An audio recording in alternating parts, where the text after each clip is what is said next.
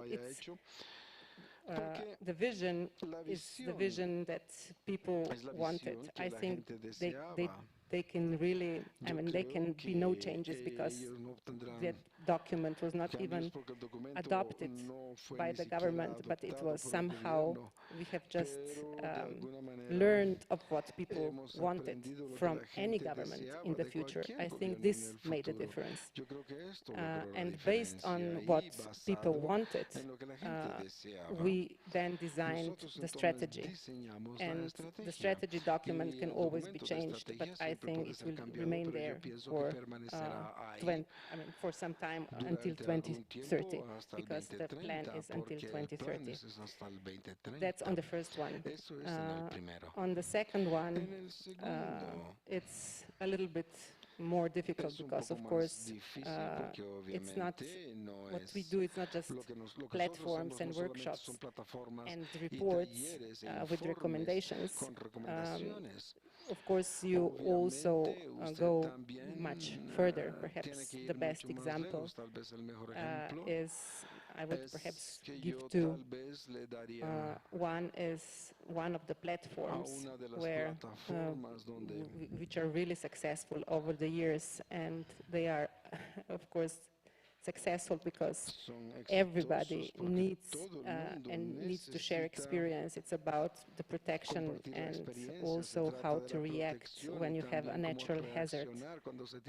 So that's something that really, it works, and it's what we got last year during the Alpine conference, and which was adopted by the ministers, was not just, was much more than just recommendations.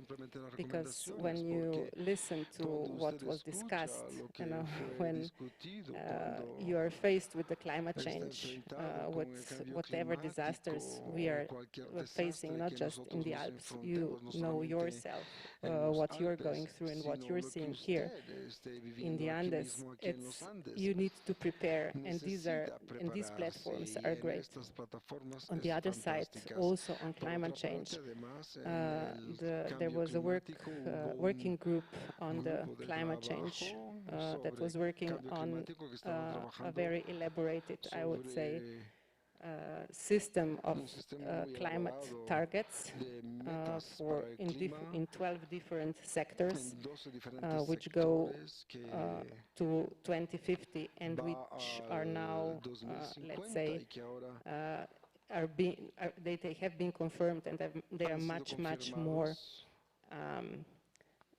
let's say, they have a higher aspiration than the SDGs on climate change, of course, because the issues in the mountain range of Alps or others around the world are very different and much more drastic. So also the need was there. So I think that these are the things. These are some concrete outputs that go much beyond what the nice words that the ministers say, and much more.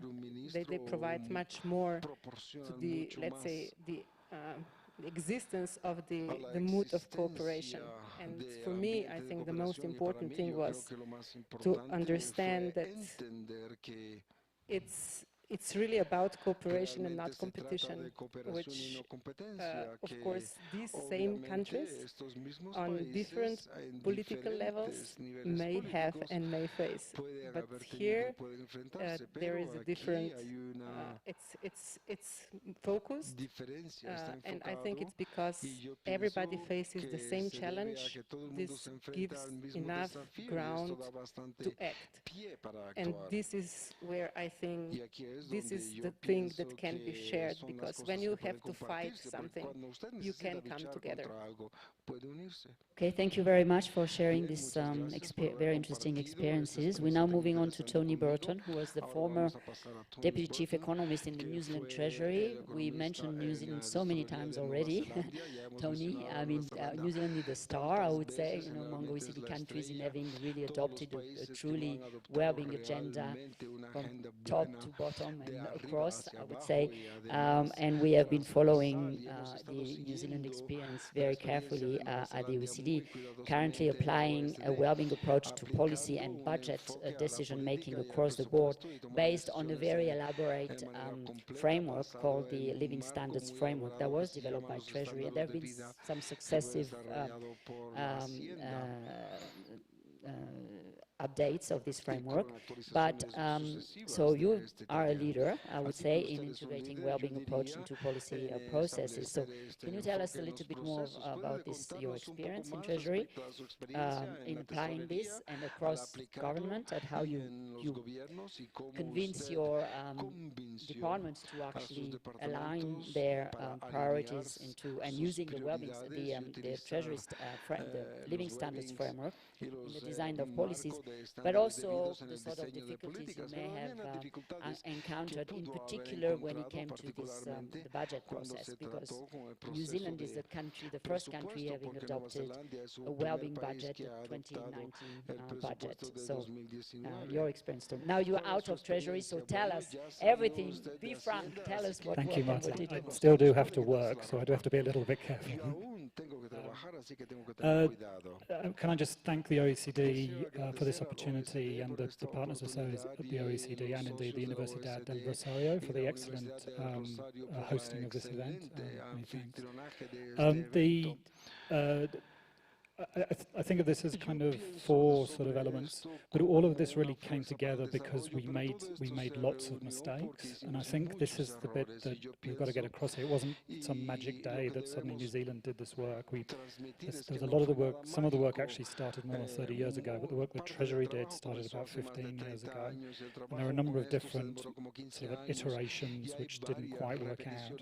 And what we kind of took from those, and actually it's interesting to me, having listened to Chiara's experience from Italy yesterday and from Nicolet's experience in Slovenia, is that in many ways we came from different directions but to the same kinds of conclusion about what you wanted to do. And I'll come back to that point in a moment. But I think one of the major differences that led to us actually being able to deliver was we started with the tasks. So we started at that level below in terms of thinking, what is the action, what is the day jobs that we're thinking of changing, right? And I think that's a really crucial part of thinking about this. If you think about this at a very high level about what well-being is, they are literally a couple of millennia of thinking about those kinds of things. It's very hard to come to conclusions. If you think about in May next year, we are going to have to produce a budget. That means our minister is going to have to go in front of people. There's a set of things that have to happen then. There's a set of things that will then follow from them. That is a wonderful way of focusing your mind on what it is you actually want to do. And I would emphasize this. I noticed in the development and transition work, you were talking there about 4 traps that had come out, and in particular one of them being institutional. And my strong suggestion is, in particular around the institutional side, is that focus on the people who are actually going to have to be implementing this. What is the job you're actually going to be asking them to do, to prioritize within that and think about how it is that well-being is going to change the job that they do. So that would be the sort of first thing. But so that was the kind of, and then because this was the Treasury, we thought about our budgets. We also, as a kind of more central organisation within government, we thought about the cabinet committees and the way that they thought about their success. So the full cabinet makes relatively few decisions. Much of it is devolved down to subcommittees of ministers, and the way that they framed what their work done, that was part of that. And then a final part is around the documents themselves, how we talk about what government does and what success are, so these kind of public documents. And some of that is going to be legislative, and some of that is just going to be about the processes that we do. But The second part of what we did that was really important is that we stole ideas from everybody else. We did that without shame because lots and lots of people have done lots and lots of fantastic work, of which Martine's department is the great example, frankly, of. And that there was a great work, particularly the Sen Stiglitz-Fitoussi work from 2009, that has been a real game changer in providing a step forward in terms of thinking what beyond GDP actually looks like. It's very easy to think of ways that GDP doesn't deliver what we want. We want to do it the other way around and say, what is it that we need to do different? And you'll see again that kind of theme in my thinking is, but what do we do different? That's the kind of key part of what's going on here. So we looked at the work, but the problem with for us, for the OECD work, is this is quite intentional, of course, from the work, is it's meant to be international. But what we're saying here is that we have a sense of what's important to people, the people in New Zealand. And you cannot go to people and say, well, we've done all this work internationally, by the way, this is what you want. Right? You can't do that, okay? You've got to talk through with people what it is and these engagements. And we actually went one step further in terms of just engagement. We went out and we drew up a committee of people we knew were absolutely opposed to the work we were doing, which sounds and it was quite a painful process, frankly, but it was an absolutely necessary part of this because the people who are very strong supporters of the GDP approach, the people who feel that indigenous peoples in New Zealand, Maori, are not being properly represented, other people from an environmental perspective, they have very important perspectives to add on what is important, what is missing from ordinary ways of thinking within government. And unless you incorporate that into your thinking as it is developing, it becomes much harder. It becomes a kind of bolt-on, an added extra, right? And it looks like that. It looks like an added extra when you do that. You want to make it integral to what you're doing. So that sort of, I completely agree with you that the engagement can be very painful, but there is no way that well-being can be implemented as a way of thinking without that engagement and without it being substantive and tangible, that something has changed because you have done that work. So that bringing that together has allowed us to sort of really integrate into government the different elements of what we did. I think in terms of the main barriers, I think sort of my final thing really is just be honest. Right? If again, as I had to do, go to the person whose job was to design the budget in 18 months' time and say, we want you to introduce a well-being budget. And this is a grizzled civil servant who's done this quite a while and say, we just want you to change your day job, right? You have got to recognize, right, that those people have hard jobs. They have to manage lots of different people doing lots of different tasks across government. And it is our job what we shouldn't be doing is claiming to them that actually we can solve problems we can't solve. And this is an absolutely crucial part, I think, of the way that we operate and the way that we actually were able to bring it into the organisation, is being honest about what we couldn't do. Right? I mean, so to give you a couple of examples, I mean, one is that we did try to, so in New Zealand, one of the big examples is around children. You will find most of the data sets that are used do not include children. Right? And that's clearly a gap. If I was to, I think it's just as a citizen to think, what is the thing that I'd really like my government to do? I'd like to make sure that my daughter has a good life in the future, right, and has good well-being. So it's clearly a gap in the way that a lot of the work's there. And it's, the OECD doesn't have that kind of explicitly at the moment, but nobody else does, right? I mean, it's not a... so that's definitely part of it. Another was around indigenous people, so the indigenous Maori, the sense that we were probably taking a framework which is developed for the rest of the world, but actually, if you're serious about saying that indigenous view is part of what you are doing, you're not just going to say, well, therefore you're going to have to take this OECD view. It's about making it and integrating it into indigenous, bringing the indigenous ways of thinking into the way that we're actually doing the work that we were doing. So those would be kind of a couple of examples of the kind of thing that we had to really really sort of think about, and we haven't solved those problems, right? We'll just be upfront and say, sorry, we're doing the best we can, we're building from the best of knowledge, and there are still gaps, and we've got to recognize them, but we will do what we can. And some of that has been addressed in the actual budget work. So I think that would be the kind of key to what we're doing. I think the key thing is that putting it to a task. Because I come from Treasury, I talk about budgets, okay? But it doesn't have to be budgets. I know in Wales, for instance, they introduced a kind of performance framework for local government, right? And that kind of, that's again, it's a task that the Welsh Assembly had to do, and they have thought about that task and what they were going to be doing differently.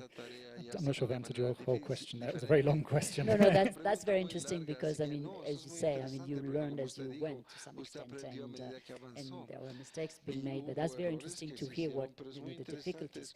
One question I have, Wales, by the way, as introduced, is very interesting. They have put in place institutionally a commissioner, which is called an intergenerational commissioner, and that commissioner is an independent commissioner and looks at all the government proposals, and so it's not necessarily the budget, it can be any type of reform, it can be in education, in health, and so on, and make sure that they take a well-being approach to this, to whatever is being proposed by the government, and can issue reports on saying, well, what the government is doing, they say that they are interested in children, but look, in education, they're not taking the right path to actually improve, and we have some indicators that show that they're going in the wrong direction, and they can issue those statements. So the commissioner is completely independent. So that's a very interesting institutional arrangement to force the government to actually be serious about, and not just talk, but be serious about what they are doing.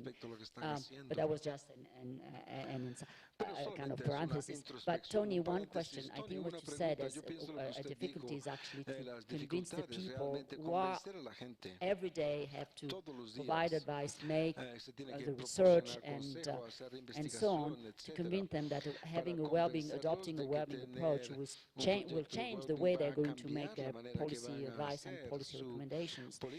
Because after all, that's their job to do this. They've done their job well in the past. So why on earth would they care about changing everything if, in the end, they don't see much of a difference? But how did you provide them with tools, new tools? Did you develop new tools to demonstrate that, for instance, some new impact assessment or cost-benefit analysis that will be based on well-being as opposed to simply financial or economic grounds, so that they can, because you cannot just say you have to change without providing them with the training, the tools necessary to change their job. So how did you go about it?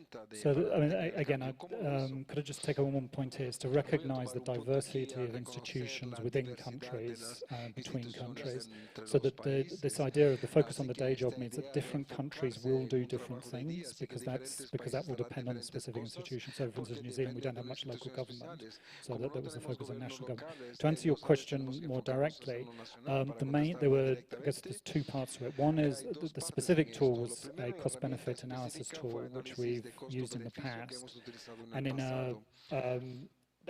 and part of what we are doing here is we're iterating, so we're starting from the work that we know what we can do and building up from that. So there are many, many areas where we have not succeeded in changing what's going on. Is this a warning? Should I quiet now?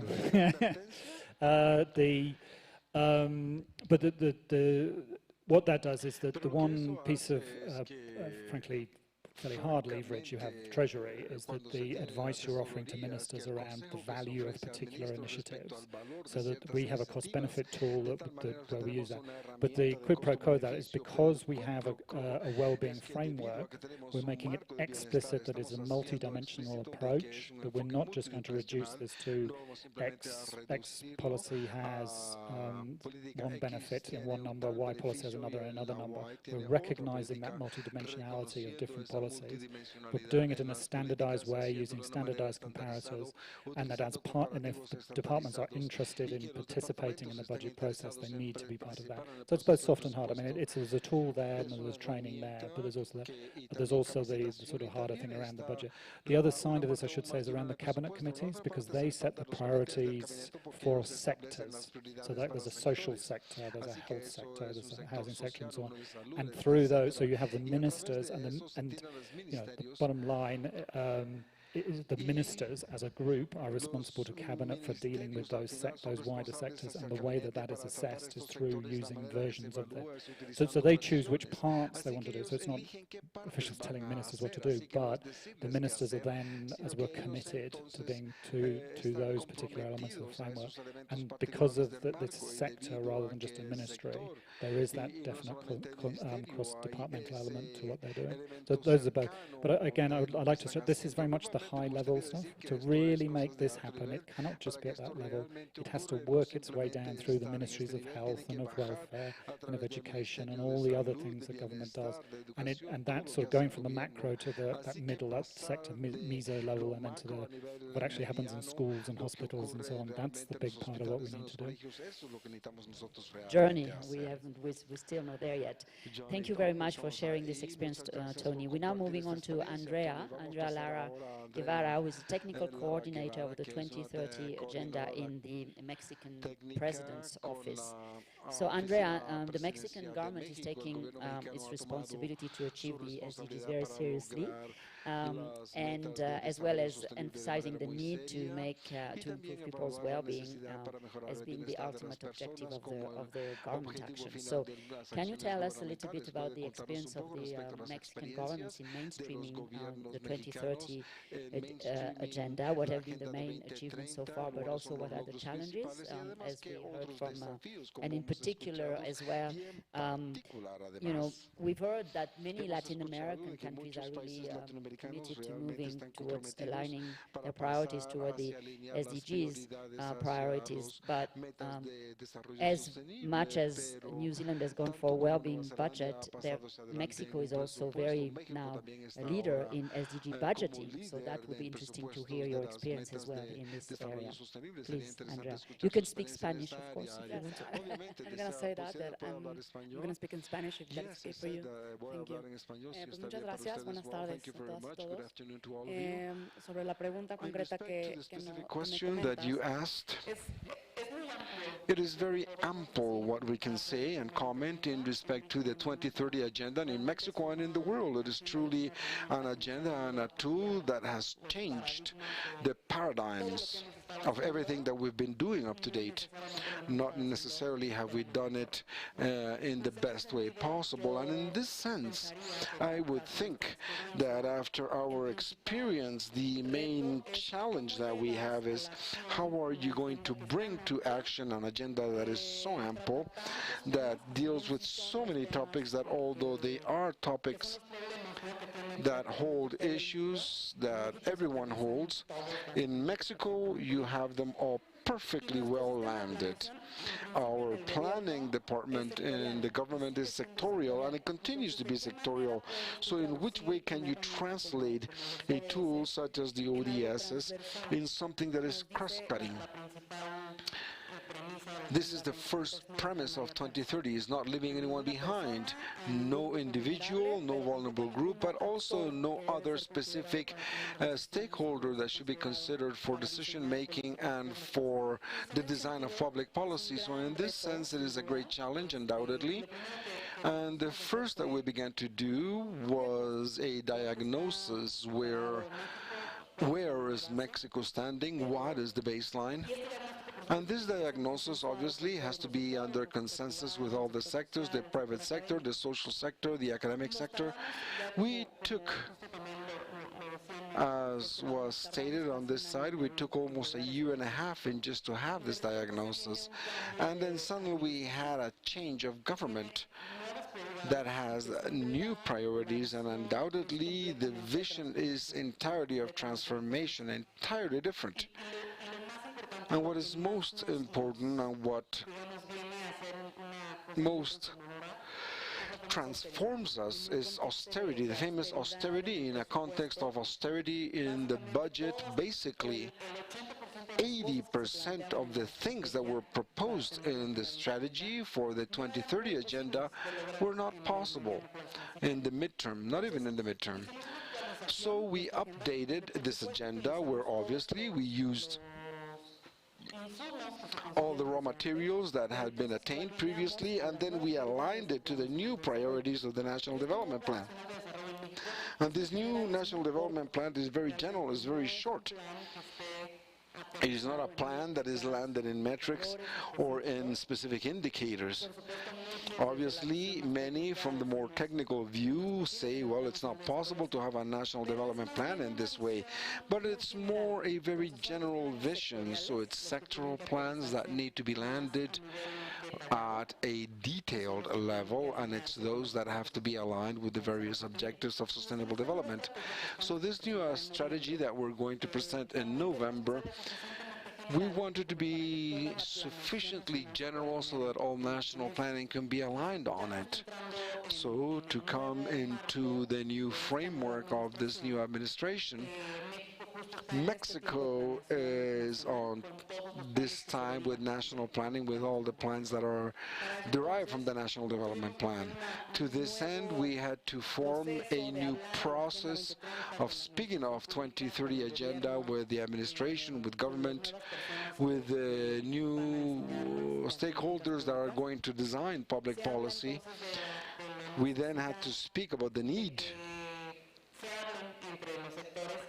of dialogue amongst the sectors and the dependencies, and that 2030 agenda is not an end in itself. It's not just to fulfill these objectives. It's a tool that is going to help us to give coherence to public policy, to take advantage of the synergies that you might find amongst the various objectives, amongst the various goals, and that many of the things that you have been designing and planning for the country may have positive impact in other sectors, but also negative. So in this sense, what we are attempting to do is to decrease the maximum amount of possible number of traders that you have.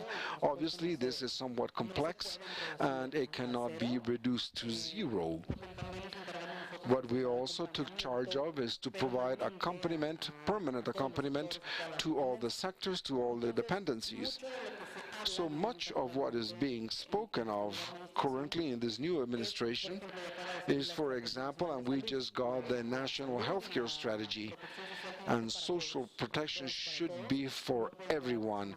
You cannot have people external to it. So in this sense, you need to increase the capacity of the system, but not necessarily do you have to be part of the formal sector to be able to have rights to a quality healthcare sector.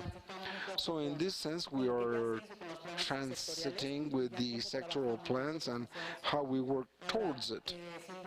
Now, undoubtedly, we believe that the sectoral planning has to be changed, has to be redesigned in the future. There is a law that states that you can plan with vision on 2030, but that is not enough, because the design itself of the system is done to be in silos. So in this sense, you need to have a redesign. And in respect to the budget, basically also from the previous administration, we had an effort of aligning the entire budget of expenses towards the objective of sustainable goals. But we also saw that we have to evolve the design of the budget, because you align how much of the budget is going to have an impact on a sustainable development goal, and it has to be the other way around. You have to be able to design from the bottom to the top, from what the objectives are already stating, and how to do it. What do you have to follow? And then you can align perfectly, well, maybe not perfectly, but you can align with many of the priorities that we have in Mexico. So we're also transitioning towards this. The budget in 2021 is going to have a different methodology. If you review from 2017 all the way to 2020, we have the alignment of the project, how the various ministries are impacted with the objective of sustainable development goals. But we're going to do it differently this time. We're going to present also the methodologies with which we are going to work. Gracias. Esto es un trabajo bajo progreso porque están experimentando o intentando implementar cambios. Una pregunta. Aquí estamos hablando, hemos estado discutiendo durante casi 2 días tener algún tipo de métricas de alto nivel que va a darles una guía, porque cuando ustedes ven las metas de desarrollo sostenible, si usted dice que deseamos ver todos los trueques entre todos los metas de desarrollo sostenibles y si oprimen un botón aquí, tienen miles de botones rojos y verdes que se prenden, yo creo que eso sería entonces misión imposible. ¿Hay algún sentido que necesita traer esto a algo más gestionable, más operacional, que usted puede entonces, no estamos obviamente muy vinculados a los SDGs, pero le permitiría tal vez, como se ha hecho en muchos países, de tener un sentido de tal vez 10 o 15 áreas donde se tendrán unos indicadores más altos que ayudan a guiar sus decisiones y serán mapeados, pero no ir al nitty-gritty de cada una meta y cada un indicador, o si no, entonces sería abrumador. Yes, precisely, in a very general manner, what we are doing.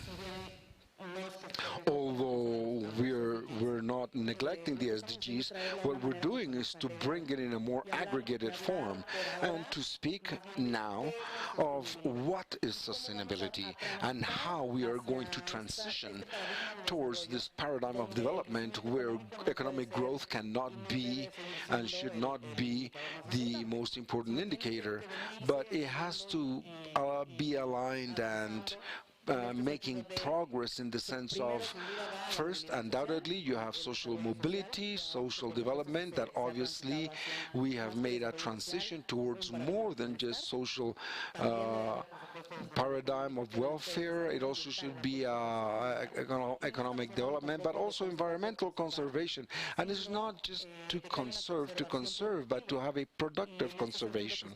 And in this sense, we've also made progress in terms of Mexico holds many areas, many vegetation, much capacity of production. However, you have to consider it from a sustainable vision of how people can, above all in the southwest of the country, which is the poorest part of the country, how they can take advantage of natural resources that they hold in a sustainable manner, and how from the government can we promote the local value chains to integrate to the more global chains and to the more larger chains, and that is going to be translated into greater income for the people. And obviously, when you measure multidimensional poverty, you are going to provide the various services that the people might require. Hay mucha comunalidad, nosotros escuchamos de Paraguay, México, Nueva Zelanda y Eslovenia, pero diferentes niveles de desarrollo, diferentes desafíos. Pero la manera de que ustedes están tratando de enfrentarse al tema, yo he sentido bastantes similitudes. Mis colegas dicen que tengo apenas 5 minutos antes de irnos a almorzar. Y luego podremos entonces seguir a tiempo para la presentación clave del profesor Ravi Kambor. Yo voy a tomar apenas 2 o 3 preguntas, si hay alguna, si no, entonces iremos al almuerzo, porque ya he hecho todas las preguntas. Puedo ver de que nuestra anterior colega de la OECD, ¿puede por favor traer el micrófono? Por favor, preséntese. This is Ángel Melguizo. I worked for the OECD for some time and now at AT&T Latin America. I mean, being in a digital company, my question was, how do you think, or how are you using the new technologies actually to address those challenges? We see all the new challenges that actually technology pose, because people can compare themselves with the well-being and the policies of other countries, but I mean, I would like to think that technology is for good also. So how do you think this new technology, big data, can benefit or can help your work? Thanks. Thank you, Angel. That's a very important question. Just as my moment of publicity, you know that at the OECD, using the Wellbeing Framework, we publish House Life every 2 years, which is a report that looks at the dashboard or wellbeing indicators for compare our countries' trends in equality inequalities. And so we just published a report for how's life in the digital era, so and looking at the implications of the digital world on the well-being of people, both on the positive and the negatives. But let's pick up. And you're going to get a Comencemos con usted. microphone just a Ustedes le van a second, dar and un please micrófono un introduce momento y yourself. por favor, preséntese. Thank you. Mi nombre es Julio Zaguir y soy funcionario en An una official provincia. in a province of Argentina. My comment comes from the experience in public management. More than a question, it's a comment. A first issue seems to be that decision-making of public policy does not always coincide to where it's measured for. So much so during the jurisdiction that it could be maybe nation or municipality, province municipality. So decision-making does not hold all the information because the information is elsewhere, or does not have sufficient capacity to measure for this decision-making. Who is going to take charge, for example, of multidimensional poverty? The local levels do not have the knowledge for decision-making. Secondly, an issue. My experience in management states that you do not have the same capacity to design public policy as to measure reality. There is a greater knowledge and a greater strength to measure than to design public policy. So the next project should be policy design follows metrics. Esta es una de las barreras y las restricciones que hemos identificado. Es una muy buena pregunta. Yo voy a darle a cada uno de ustedes la posibilidad de contestar la pregunta y luego pueden dar las últimas preguntas si desea y vamos a comenzar con usted.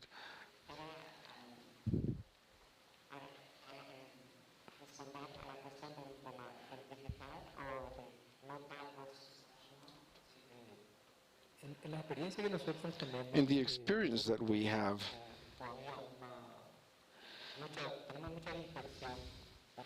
we have a lot of dispersion of the data that are handled at a public level. For example, the Ministry of Healthcare handles a great amount of data of the population and development that they handle this institutionally.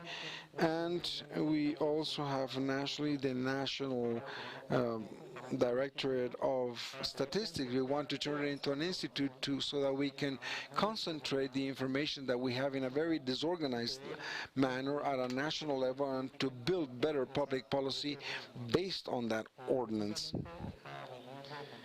The Ministry of Communication is on its way. We're working on a digital case. This is a project that the national government has to be able to have connectivity at an interinstitutional manner, specific in public health care, where we can, through public policy, have a control system through the entry tables that today are very manual. There is no clinical history of the person that is consulting, so you lose clinical control or clinical history of a patient in a public hospital. Often it cannot be traceability, impedes public policy to be quality.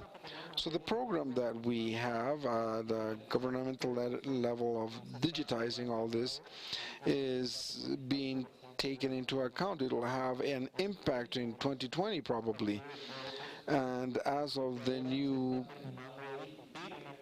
budget, because we're just discussed in the Congress, there's a lot of discussion to cut out, they have been measured in this way. And as this person said, I coincide with his criteria. we that are public policymakers often have to resort to other types of algorithms to be able to measure, because the realities that we feel geographically in the country are not truly fitting with the diagnosis with economic study or with a study that is product of the collection of various presentations and various types of presentations, and there is not a coherent unity of how to present this information. We, through the central bank, depending on statistical bulletins, we have macroeconomic figures that allow us within the economic team to better measure growth, everything that has to do with consumption and investment. But when we get to a subjective aspect of measuring welfare, as we spoke of previously, there we need to rethink the type of indicators and the territories that we need to go to collect the data on the one hand, analysis on the other hand, and conclusions. In our particular case, we have a national program of volunteers that's called Arovia. Arovia is a word in Guarani that means believe, and this is a program that we use with a lot of success as a complement to measure the impact of public policy that are performed and that are used at a departmental level or a municipal level. The volunteer program implies that young people that has just been graduated from social sciences, economic sciences, or administrative and accounting sciences has to go live to the interior of the country for a year so that they can interact with the community, so that they could truly understand the needs that have not been met, the objectives that people have when they are living in the community, the degree of vulnerability that exists, the type of infrastructures that are missing in education, in public health care, so that these components can be useful in the technical secretariat, so that we in the same time can feedback the Ministry of Healthcare, of Education, of Public Works, and in this way the public policies can be rectified on time, and specifically optimizing the budget that is always insufficient. That is one issue. The other issue is that precisely because of that, by what is stated by these colleagues, this lack of guarantees of the coherent transparency and uniformity of the information does not make it possible for us to provide quality goods and services to the citizenry and the population. So we have incorporated in the review of the National Development Plan the fourth axis that is called a cross-cutting axis, legal security and institutionality. I believe that institutionality is what's going to allow us to guarantee that public service can be rendered with quality and with low cost. Paraguay is a co-participant of one of the largest dams in the world. At this time, we're discussing the energy reform because we also need to attract the foreign investment, creating conditions so that manufacturing industry can find a comparative advantage in the country, so that we can have an energy offer to be sufficient to create working conditions that will allow the exit of poverty through the generation of employment. Voy a ser muy grosera, pero por favor puede contestar. Tiene un minuto cada uno.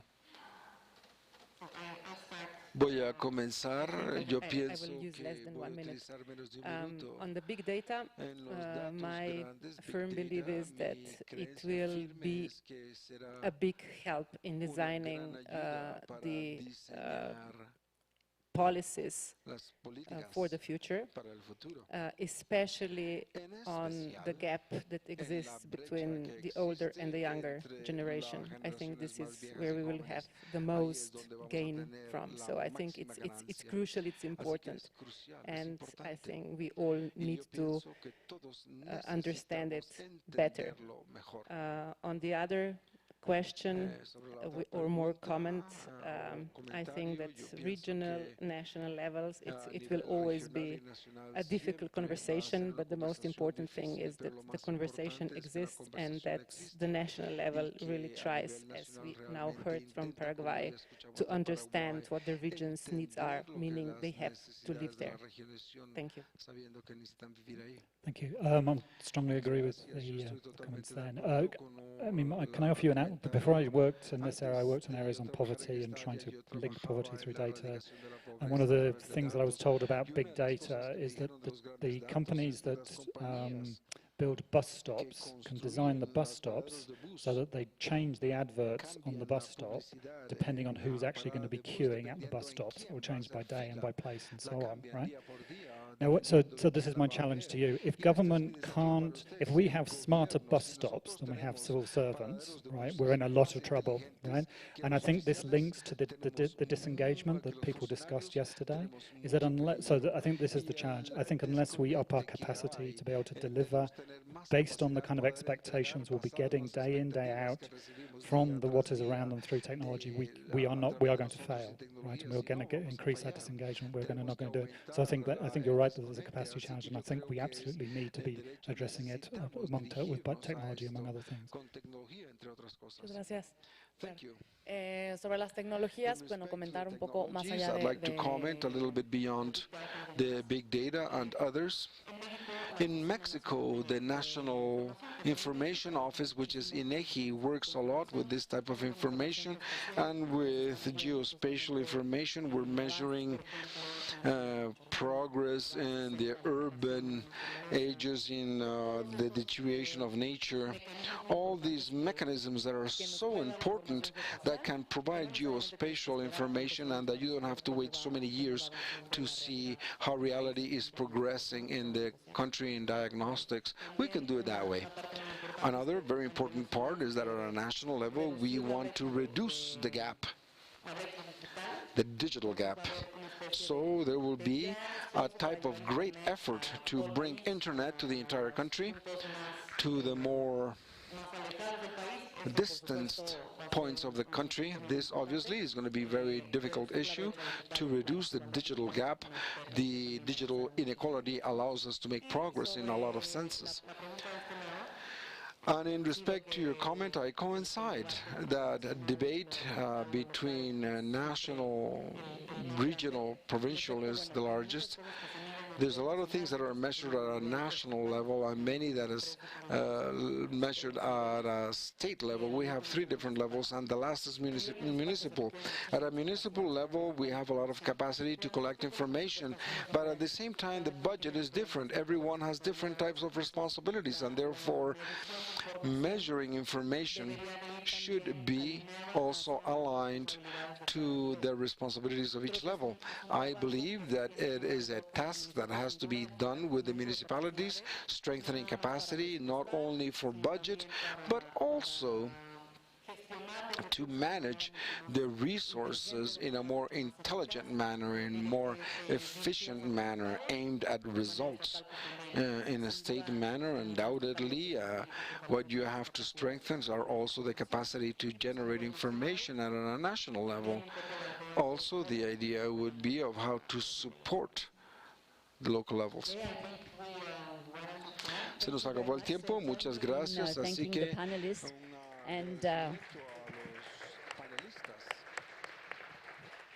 okay, so I think, well, I'll let you say when we reconvene and how. Go ahead.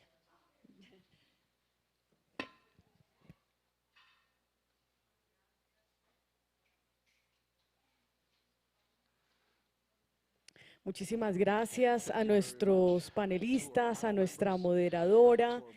Nosotros ahora We are vamos a hacer now going to have a very brief pause for lunch. We would expect you to return at 2:45 in this room to continue with the agenda.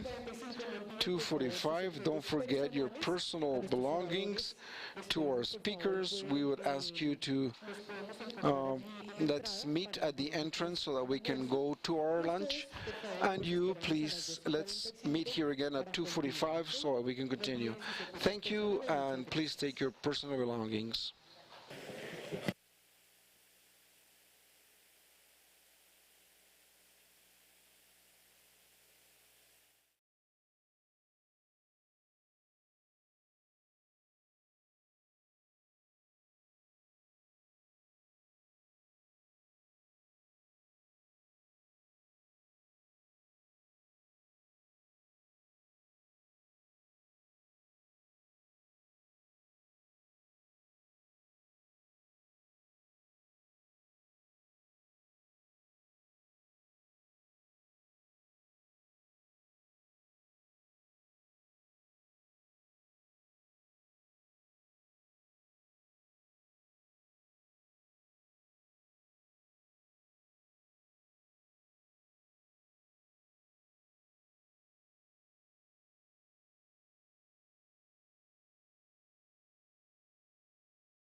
o being numeral metrics or medición hashtag del bienestar. medición del bienestar.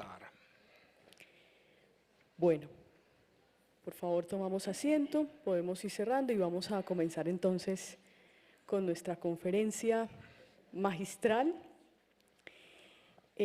Carlos Eduardo Sepúlveda Rico, que es el decano de la Sepúlveda Facultad Rico, de which is Ciencias the Económicas de Dean la Universidad del Rosario, of Science in El Rosario University, is going to directly present, is going to introduce our main presenter and a very special presenter, and I am sure that we're going to take advantage of his knowledge. So please, let's give a warm, strong applause.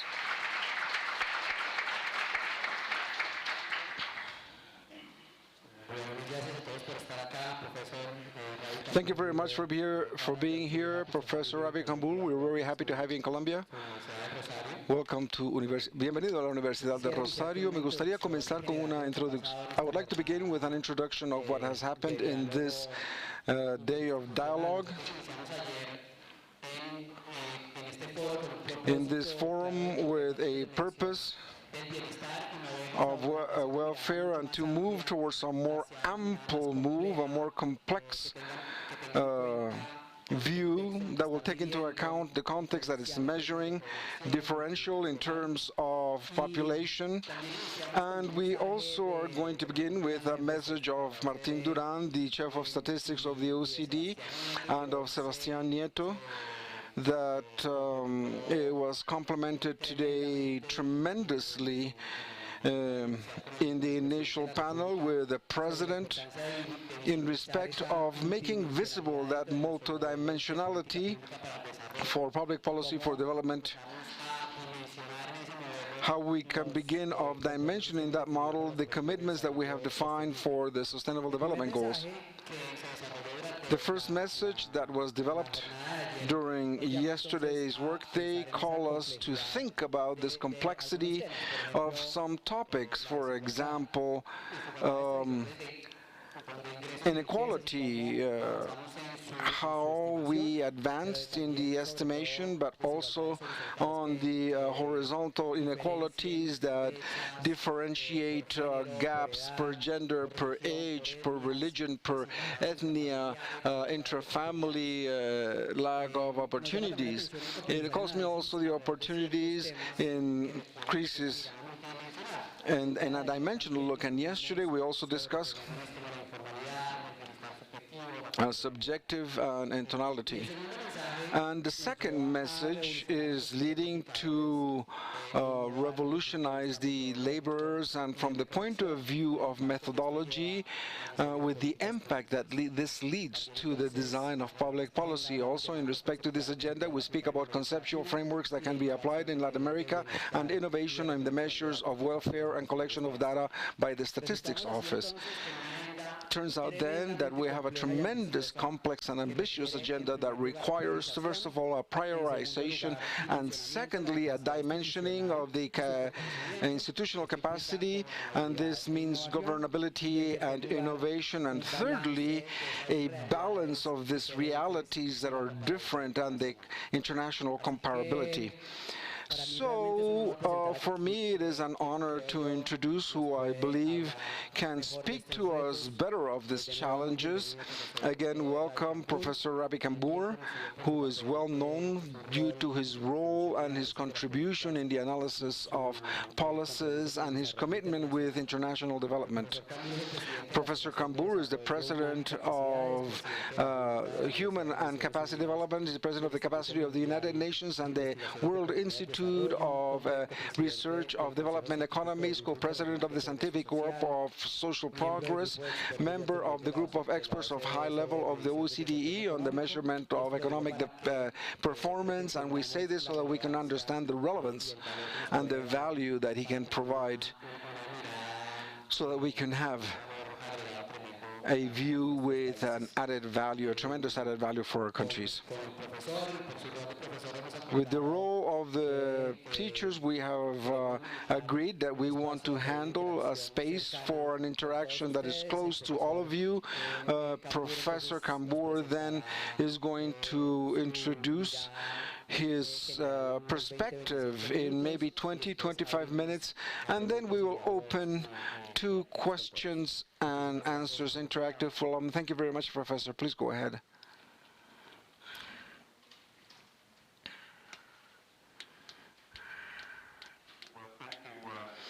Bien, gracias amigos, gracias por venir y gracias a los organizadores por la invitación. Así que here's the outline of my talk.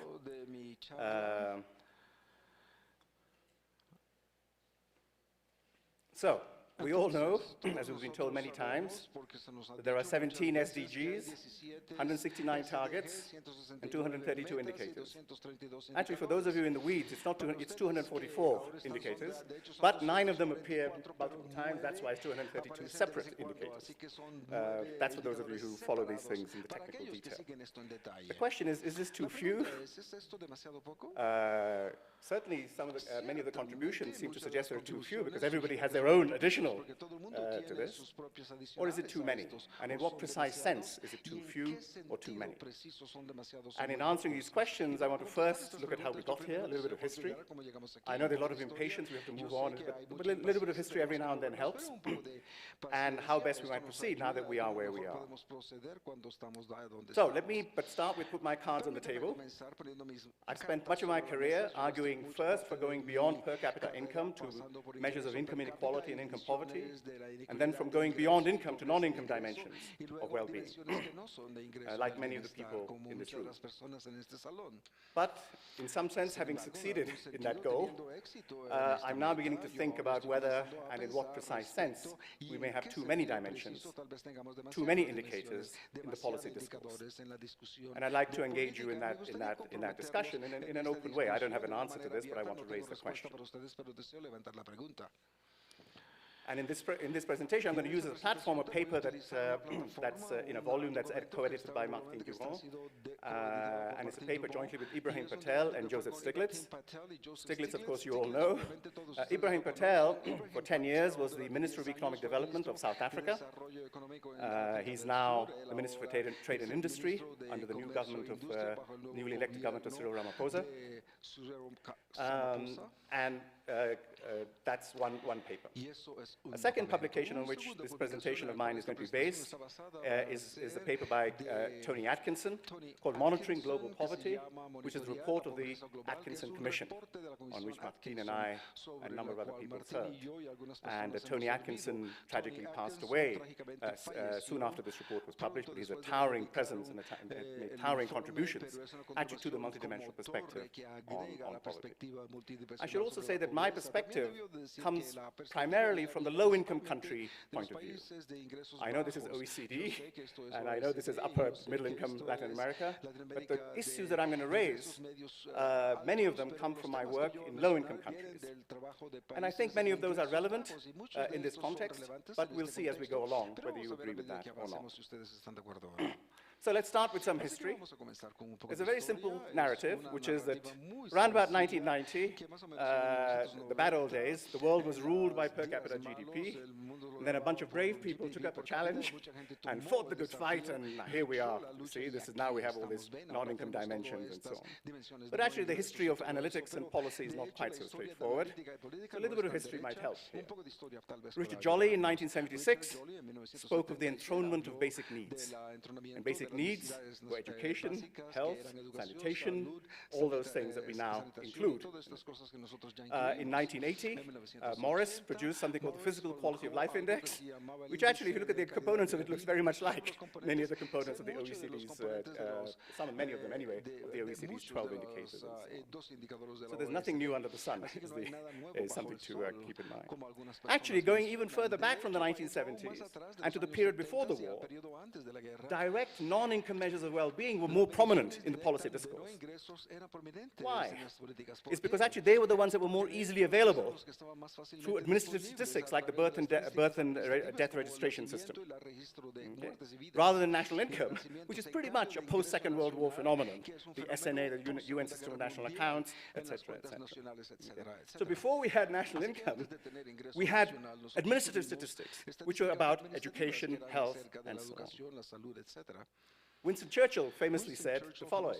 He said, when I call for statistics about the rate of infant mortality, what I want is proof that fewer babies died when I was Prime Minister than when anyone else was Prime Minister. That is a political statistic. Okay? It's a famous quote, which is used to illustrate many things, including an issue that has come up very many times in this meeting, but has not really been highlighted, which is the deeply political nature of seemingly technical aspects of well-being measurement. But here I highlight the fact not its politics, but the statistic referred to as income, is not income, but infant mortality. It's because it was more readily available through the birth and death registration system than national income, which, as I said, is primarily a post-war phenomenon, despite the work of Kuznets and others in the 1930s, in the late 1930s. Actually, the use of these statistics, administrative statistics on education and health, was actually quite prevalent even before the Second World War, including in the colonies of European powers, because it was more easily, these things were more easily available at the time. From 1866 onwards, the British Parliament mandated a report entitled Statement Exhibiting the Moral and Material Progress and Condition of India. A quaint thing. You know, 1857 was the Indian Mutiny. It was what we, in India, we would call the First Indian War of Independence. It was brutally suppressed, but the rulers said, something's going on here. So they mandated a report on the moral and material, meaning by moral, well-being indicators, and so on. Actually, not many people know this, but the 1906-1907 edition of the report was written by none other than John Maynard Keynes, who was then a young civil servant working in the India office. Okay. So, the world's best-known economist, perhaps, got his start writing this report on well-being indicators for India. In fact, the Keynes papers in the archives of King's College, Cambridge, have an exchange between Keynes and his boss. I've been looking at these papers. And the boss, his boss, the undersecretary for whatever, Keynes was a junior clerk, okay, writes the following to Keynes, commenting on a draft that Keynes has submitted to his boss. He says, the only part about which I am exercised, this is the boss saying to Keynes, is that which deals with the plague. The facts are stated quite correctly, but the impression they produce is that the country has been ravaged by plague and that the government has done nothing. As we know, the only people who read this report are persons who want to find fault with the government. I should like to see the paragraph marked A on pages 4 and 5 revised. And you can believe me, it was indeed revised.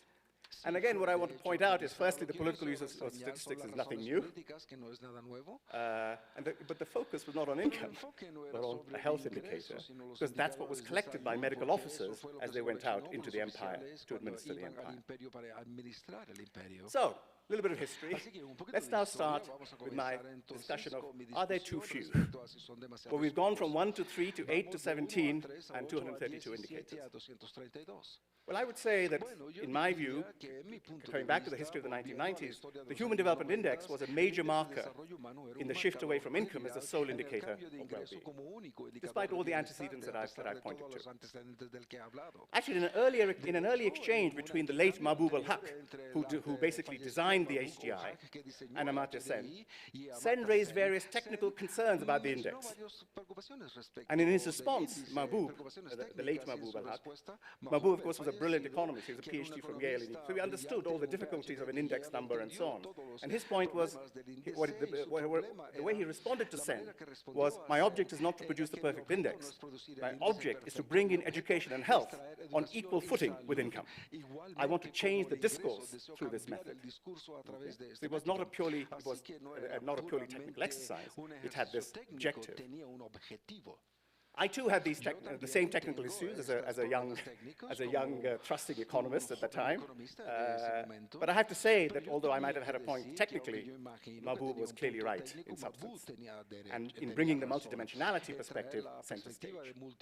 And of course, by the time we got to the MDGs, 3 had gone to 8, and then the SDGs, 8 had gone to 17, and with the 232 indicators. That process was set in train. And apart from the substantive arguments for broadening, which I've already talked about, and which we've all talked about in this thing, so I don't think we need to belabor the substantive arguments for broadening, there's the politics and the pressures that led to this massive expansion in the SDGs. And I think it's worth thinking a little bit about that.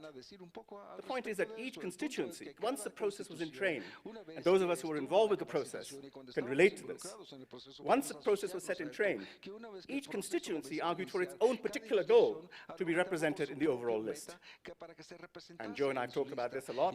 Doyle and Stiglitz argued with success that inequality reduction should be an explicit goal in and of itself, separately, not hidden under some other thing. Why did they do that? There's something thinking about. The urban constituency got its goal, and so on and so forth. We can just go on going back. And for those constituencies which didn't get their own goal, the extent to which the SDGs mention their goal turns out to be a key performance indicator, so to speak. Okay? You have these software which actually check through and find out how many times this or that issue is mentioned. And this is used by very many advocacy groups. I won't go into the detail. I won't go into the detail of that. And where they couldn't get their priorities enshrined in the top-level goals, the focus shifted to the indicators. Okay, we can't get at the goals, but maybe we can slip in an indicator, which will mean that our constituency, or a disaggregation along this line or that line, which will mean that our constituency is represented. And I'm not in any way decrying or demeaning this process. Like, I think it's they did exactly what was the right thing for them to do. And the advocates believed that inclusion of their goal, of their indicator, increased the chance of progress in their area of concern. And that at least is a testament to the recognition of the power of this process. That all these things, if only we could get our thing mentioned, then we would have a weapon to fight our fight. And in this sense, I would say, quite apart from the substantive sense of expanding out from income, in this particular political process sense, there were, there are, and there always will be too few goals and indicators. We've seen that in the presentations in this meeting. But are there, in another sense, too many? Are there too many of these goals and too many of these indicators? And let me argue that there might be too many under two broad headings. The first broad heading is policy bandwidth. And I want to see what the reaction is of people when I put forward this argument. So I'm not wedded to this argument, but I want to raise it because I fear that it has not been raised sufficiently. The implicit model in all of this process, and I think also the correct model, as I said, is that if you get your issues at as high a level as possible in the SDGs, either at the top level or the indicators or the sub-indicators or whatever it is, this would give the advocacy group a bigger slice of the policy bandwidth with which to advance their agenda. And an assessment of this overall outcome, whether we think it's too many or not, depends crucially on whether we believe that the policy bandwidth is ever expandable or whether it's essentially limited. What view do we take on that, I think, will determine where we come out on this, in answer to this question. If policy bandwidth is indeed limited, if we believe that, then there's a commons problem.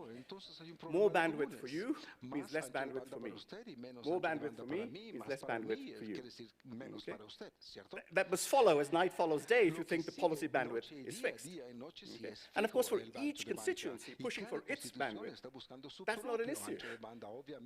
Their concern is, can I get my bandwidth in there? Can I get my issue on the bandwidth? But what about if it means less for some other bandwidth, if indeed it is limited?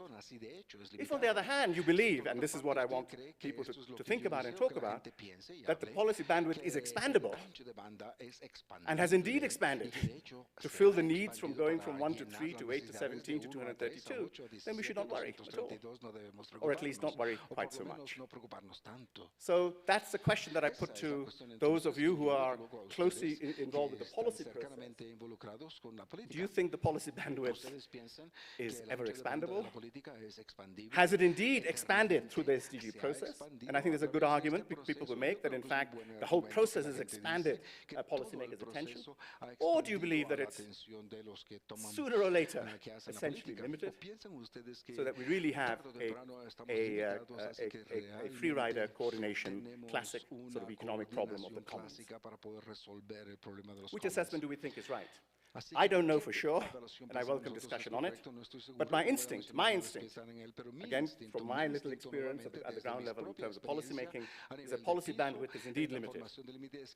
And if the injunction is really to take all of these many dimensions and indicators seriously, then we may have tipped over the too many line. I want to take a second approach.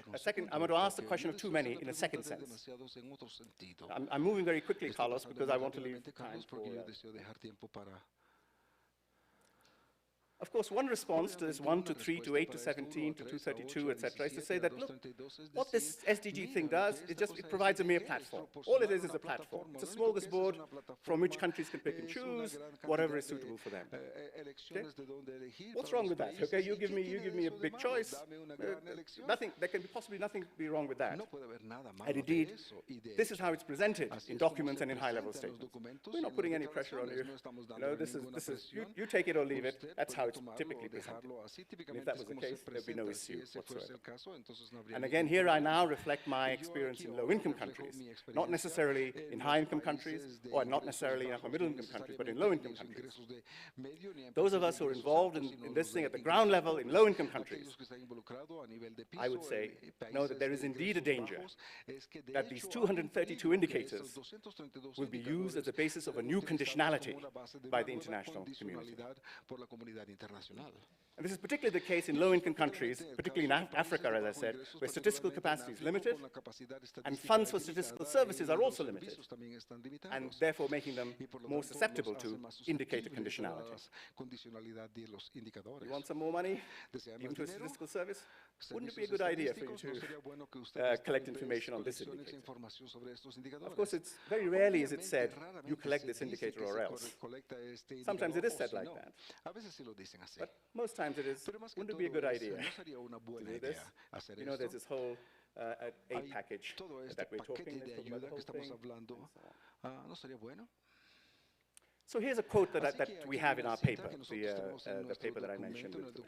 This is the head of national accounts of South Africa, which, by the way, is not a low-income country, it's a middle-income country, but faces some of the same issues that many African countries face. So here's what is Rashad Kassim, who's now actually a deputy governor of the Central Bank of South Africa. He said this. He says, getting GDP measures and its components right is not trivial, particularly in an African context. And many challenges that a middle-income country like South Africa, let alone developing countries, face in getting a set of conventional economic indicators right. There are many such challenges. Should we gear up our statistical infrastructure to track as accurately as we can the business cycle, or sacrifice this for something else? Sacrifice, that's the word he used. Okay? Something else, like putting more resources into estimating the value added of the informal sector, conducting area sampling to better understand small enterprises, well-being measures, subjective well-being, etc., etc. You can add on all the ones that we've talked about in this meeting. This is the former director in the Statistics Department of South Africa. Not a middle-income African country, not even a low-income African country. And I would suggest to you that perhaps the appropriate analog in upper middle-income countries is what's happening at the departmental level and at the district level. So I say to you again that despite all the statements to the contrary, and despite all protestations that the international community is really only trying to help the national statistical services, the broadening of the mandate across many dimensions of well-being and across many indicators within each dimension is bound to bring additional pressure to bear on already overburdened statistical services, especially in low-income countries. Finally, I want us to consider statistical capacity in a different sense. I think this is quite important, and I don't believe people like us in this room paid sufficient attention. And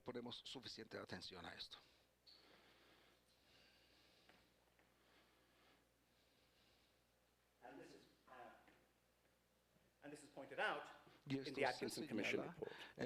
The cost of the proposed cost of the assembly of the proposed statistics is not limited to the state budget, which is what people have talked about here. The cost arises, and they give a list of things, and I give you one of the items, in the diversion of the time of farmers in a busy harvest season.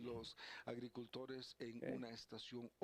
We focus on the cost of the enumerator going to the field and collecting information. What about the cost of the person who's giving this information to us? What about the cost of the person of the poor family which is giving us information on subjective well-being indicators? What about those costs? And that is the cost that the Atkinson Commission, not usually, but certainly picked up in this context. And again, I speak perhaps anecdotally. Actually, there's no scientific evidence on this, because people like us in this room don't ask that question, I don't believe, in a scientific way. What is the cost to those who are being surveyed? Not the budgetary cost, but the cost to those. And in fact, are people being over-surveyed in our populations now? Yes. Are they being over-surveyed, is the question. And the issue of over-surveying raises two questions. One is the ethical question of an uncompensated demand on the time of those who are being surveyed. And the more indices we ask for, the more surveys we ask for, the more that will arise. And the second, actually, is very interesting. This has come up in a number of, again, anecdotal ways in the Indian context, is that people who are asked many times by many different people develop a strategic attitude to surveys. Okay? We think we're getting the right answer. I know we have all sorts of protocols and so on, but when you survey somebody a lot of times, and it doesn't have to be the same household, if another household in that village has been surveyed, I can assure you the news travels. Okay. What is it that the person wants? How can I best respond? So even our analytical quality of the thing falls when you over-survey. So I put it to you, are our populations, and in what precise sense, are they being over-surveyed? This is what I... So, what to do? Given all this, what to do?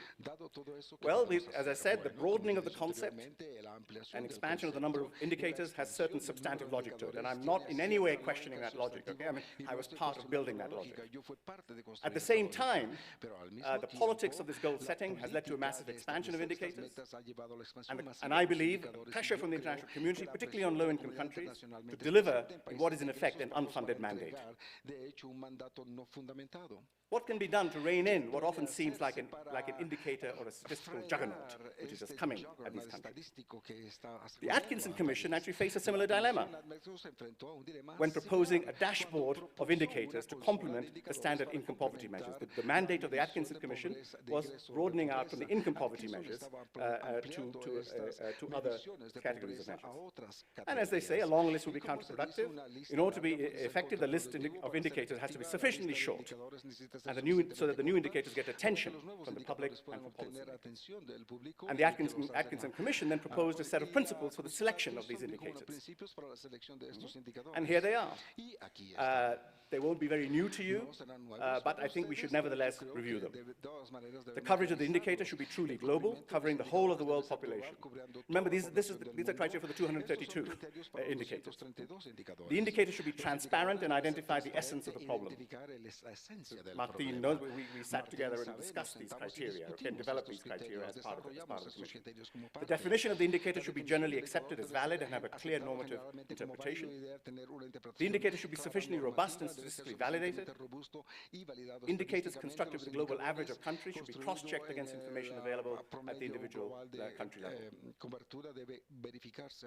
Two more, where indicators are either combined as in a multidimensional measure or presented in conjunction in a dashboard, the portfolio should be balanced across different dimensions. It shouldn't weigh too much on this or too much on that. And the design of social indicators should, wherever possible, make use of information already available. Where information is needed, as far as possible, it should be obtained using existing instruments or by making use of administrative data, which we used to do historically in any case. So those are the 7 principles, and I said, of course, these are not new, okay? Of course, many of us would write these down. And they were put forward in the particular context of the Atkinson Commission. But as the Commission report says, what is new perhaps is that such principles are not typically made explicit. So, I'm moving to my conclusion, which is one question the international community might ask itself is, how many of these 232 indicators would survive the scrutiny of these principles? I put that to you as a question. And secondly, as we approach the midterm point of the SDG process, 2022 will be the midterm point, okay? Or 2021, 2022. Might a review of the global indicators framework, with a view to reducing, not increasing their number, be appropriate as part of this midterm review process, applying these principles, or modified principles which are more suitable to the specific context that we're dealing with. So let me conclude. One, the use of non-income well-being indicators predates the SDGs, going back at least to colonial times. So we haven't invented something completely new in this group of people, including myself, in this room. In the modern era, the broadening of perspective from income alone is obviously welcome. Obviously welcome. Okay? Nothing that I've said should counter that. One is clearly too few. Okay? I made my name saying that. Okay? So I'm obviously supporting it. But 232 indicators may be too many because of the policy bandwidth issue and because of the statistical capacity issue. And statistical capacity is seen in 2 senses: the budgetary cost and the cost on the populations. Despite myriad statements to the contrary, international level pressures and ground level realities raise, in my view, real dangers of indicator conditionality and statistical overload, especially in low-income countries and especially in low-income departments, even in middle-income countries.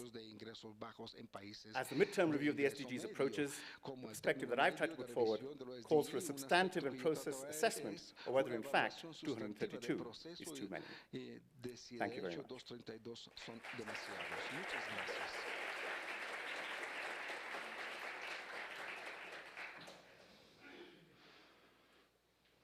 Thank you very much. Now I'm going to open the floor for questions. 1, 2, can you hear me? 1, 2. 1, 2.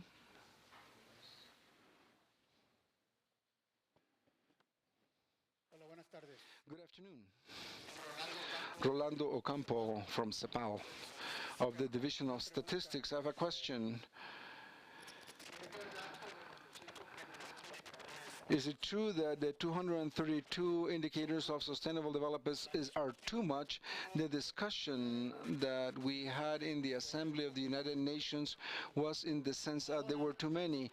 Now the predictions for 220 of the works, oh good. The works that are being performed for the interagency group is contrary to reducing them. There is an incentive to expand them.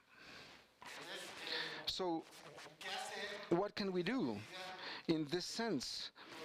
Because this is a decision of the countries that has been approved in the Assembly of the United Nations. And in addition to this, not all 232 indicators should be followed by the countries in their set. But it is a selection of some of them in which the countries will feel comfortable to provide their compliance.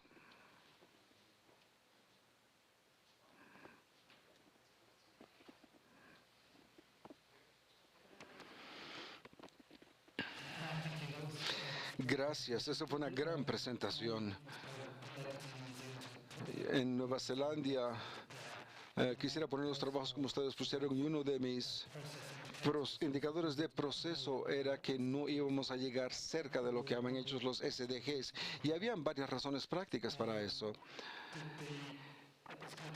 Hay varias cosas que están ocurriendo. Una es que lo que se termina haciendo con todos estos indicadores es que se cambia la dinámica interna de que la gente opere con los indicadores. Así que se convierte, en cambio de un juego de cosas que tenemos que entregar, se convierte a cuál puedo elegir que demuestre que yo estoy haciendo bien. Y mientras más indicadores tenga, más fácil será eso. Eso sería lo primero que yo deseo decir. Lo segundo que deseo decir es que yo pienso que realmente no estamos utilizando la palabra indicador correcto. Un termómetro es un indicador de temperatura. Un termómetro por sí These are mismo no proporciona numerical calor. indicators Estos son of something much more indicadores substantive. numéricos, son And algo the más problem that's going on sustanciales. Y el here is problema que that está the politics ocurriendo of this is es que la driving you política de to esto está explicitly impulsando mention the a stuff they explícitamente want mencionar lo que rather ellos than desean an en indicator cambio de which un tells you indicador whether or que le not the dice range of things you si el want rango de to cosas see. que And it's usted very desea. hard to Y es explain muy that to difícil non-numerate explicarle audiences eso a una for audiencia whom que a lot of the no politics of this siguen is la there. política And can I, de esa just as more manera. practically in terms of a Más step forward, prácticamente en can I términos suggest de to un you the paso SDGs adelante are yo trying to puedo do too sugerir que much, los right? SDG If están tratando de you have hacer an instrument for demasiado. Si trying to tiene un measure something, instrumento like para a medir thermometer is algo, not particularly un good termómetro no es at measuring particularmente speed, bueno para right? We know medir that, and when velocidad, you lo use physical sabemos. Y examples cuando like that, it's utilizamos kind of obvious and a ejemplos little bit físicos silly. así es But when you do poco human social science, what obvio y people tend tonto, to do pero is they cuando se don't hace ciencia sort of think of humana, actually la gente separating no out that this piensa en indicator separar is de que un this. indicador So, for de instance, que for esto, por wealthier ejemplo, countries, para there's a set países of más indicators that are ricos, more un juego appropriate de there,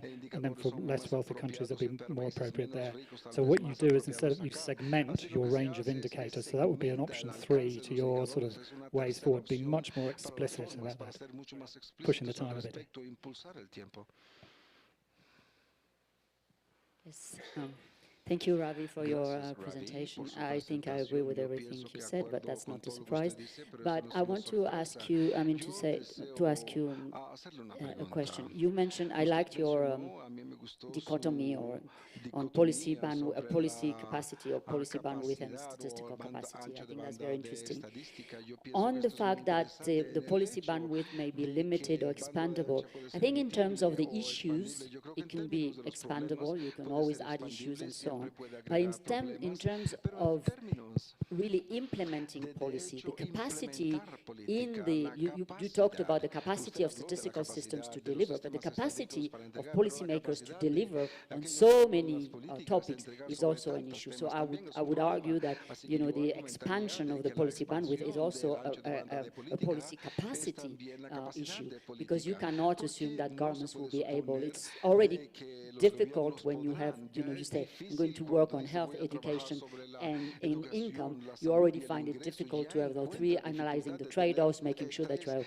if you analizando have los trueques y tiene 232 types of even 232 more, tipos, I mean, aún más. it's Quiero your mind is decir, su simply, you mente know, even if we have very simplemente good se daña, computers, aún si it tiene muy doesn't buenos solve because it's computadores, everything is porque dependent on todo everything else depende de and so todo on. el And so resto, it por lo becomes the tanto, se interrelations between the convierte different policy interrelaciones entre areas las become diferentes much políticas, more difficult. las áreas So se you vuelven do mucho have to más simplify difíciles, and focus, así que but sí you have to be necesita careful perhaps not to be simplificar y picky and choose enfoque. just all the areas where you Tener think you're cuidado y doing no well. elegir solamente las That's áreas the donde va other bien. trade-off. Ese es el The otro second is trueque. on Lo statistical capacity. segundo se That's just a trata remark. sobre lo You're talking about estadístico, en el low-income argumento countries, estamos but hablando de I can países de tell you bajos for ingresos. Yo le developing puedo countries, decir de que only para países bajos 50% of those desarrollo solamente indicators are 50% available or de exist esos or indicadores have están good disponibles o existen methodology. o Because tienen what I buena would like to say is metodología, that porque lo que me gustaría decir if you look at the es que si usted mira 232 los indicators, 232 only about indicadores, solamente como 40% of them are 40% actually de ellos de statistics. hecho The rest son de are, estadísticas. Al resto, I don't know, I yo mean, no kind sé, of an indicator, son but un it's not a tipo de indicador, statistics. pero no son estadísticas.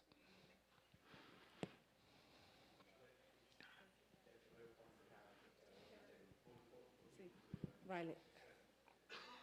Sí. Bueno, yo quiero agradecer también I'd la like to thank presentación. also the presentation. Yes, I would also like to thank the presentation. I suffered a lot of the topics that were proposed. The topic of political dimension of the indicators, I believe that we needed a conscientious debate on this. And the SDGs are the awareness of the 2030 agenda. So this too, I believe, needs to be clear. One thing is the conceptual framework and the new framework that is implemented by the 2030 agenda. The other is the logic that we attempt to place on the nationalization. There are not mandatory, not all the SDGs. We have a process for adaptation and to adopt this goal. So I believe that if we deny the governments the capacity of selecting the indicators that they wish, then we are obligating. And then there's a lot of what you said, the low-income countries. Yes, the most powerful countries can demand the low-income indicators that these countries think that they should not need to have. But I believe that this is important to alert. There are indicators that are adopted, and there are indicators that have to do with the states themselves. Now, I am somewhat being scared by that. When we speak with metrics in these 2 days, we only speak about statistic areas, and metrics is not only statistics, and the 2030 agenda and the SDGs place this in the middle of the question. Another topic that I will also like, if you can reinforce that for me, it's a topic that is very important, is the personal cost and the budget cost of the indicators. I believe that we're not aware of the cost that we have in terms of society, the wear down in respect of the indicators that we're building.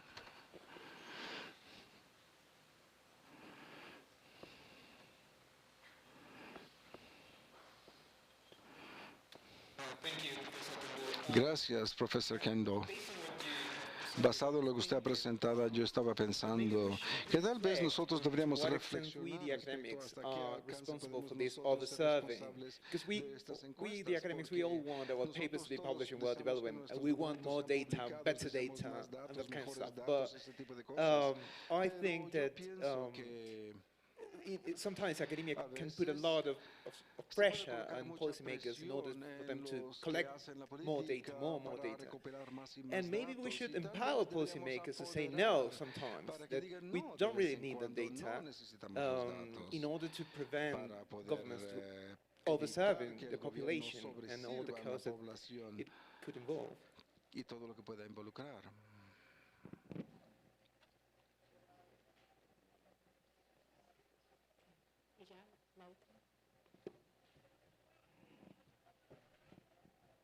Una pregunta un poco corta. I have a brief question, and that is, we know that we have too many indicators, as was argumented by the presentation. However, if we reduce them, you have the risk of leaving things out that governments should take into account. A simple example is Goal 5, is to reduce the inequality of gender, but this encompasses a great amount of things within the culture of each city and each country, and this makes it difficult for the government to be able to attain this goal without separating it or breaking it down in a good amount of daily situations. So how to reduce them can also be something negative.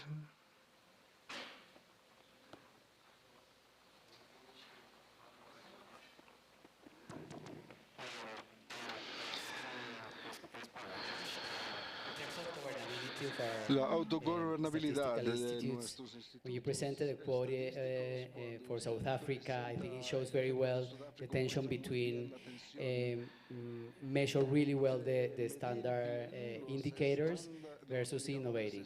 So how can we protect the national statistics institute of our countries and give them more governability and flexibility at the same time?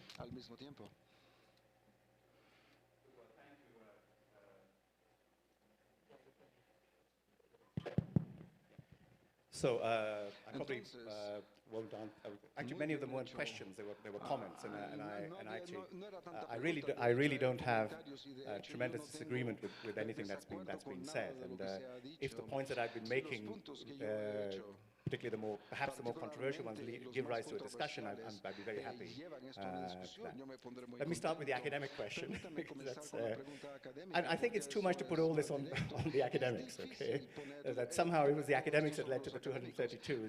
No, the process that I described, which was where each constituency wanted its goal and so on, is actually the process which leads to this, in my view, this proliferation. I don't know that academics said, well, I want this one. therefore we should be, and had they said that, they would have been laughed out of court. It really is the political process. And that then takes me to your thing about what if we lose something as a result of this. And I mean, I take that as a real point, okay? And there are always going to be trade-offs involved in this thing. And those are part of those Atkinson Commission principles, that one has to look at this every time. So either you agree with me that 232 is too many, in the sense of this policy bandwidth and the statistical capacity, in which case I think we're driven to ask the hard question of, I mean, again, taking into account this whole indicators versus whatever issue as well, we're driven to ask that hard question. And I'm afraid we're not asking that hard question. That's really the main point that I wanted to make.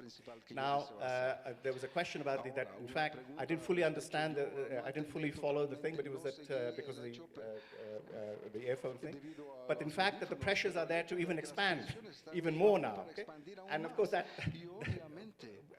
given the process that I described, that's not surprising, because people who, quote unquote, lost out in the last process are now waiting to get their thing in. People who felt that subjective well-being measures should have been in there are now saying they should be in there now. Okay, so we should get there now, and so on. So then the other point was this business of, well, related. Surely this is just a menu. The countries can choose what they want. If that was genuinely the case, I think there wouldn't be an issue for me. Okay? If somebody produces a list, I sort of look at it and say, oh, is it worth our while? No, whatever. Then fine. No, who cares? Okay, that's fine. At the very least, though, what's happening is that every time a country produces its plan, even if it's come from its own thing and has 10, let's say, the case of Mexico, they have to show the arrows to all the SDGs and so on. Why do we have to show the arrows to the SDGs if it's a process that's come from the country's own process? Okay? So that's just that's a very small way of saying there are these pressures. But I believe it's not the case in this 232, choose what you want, whatever.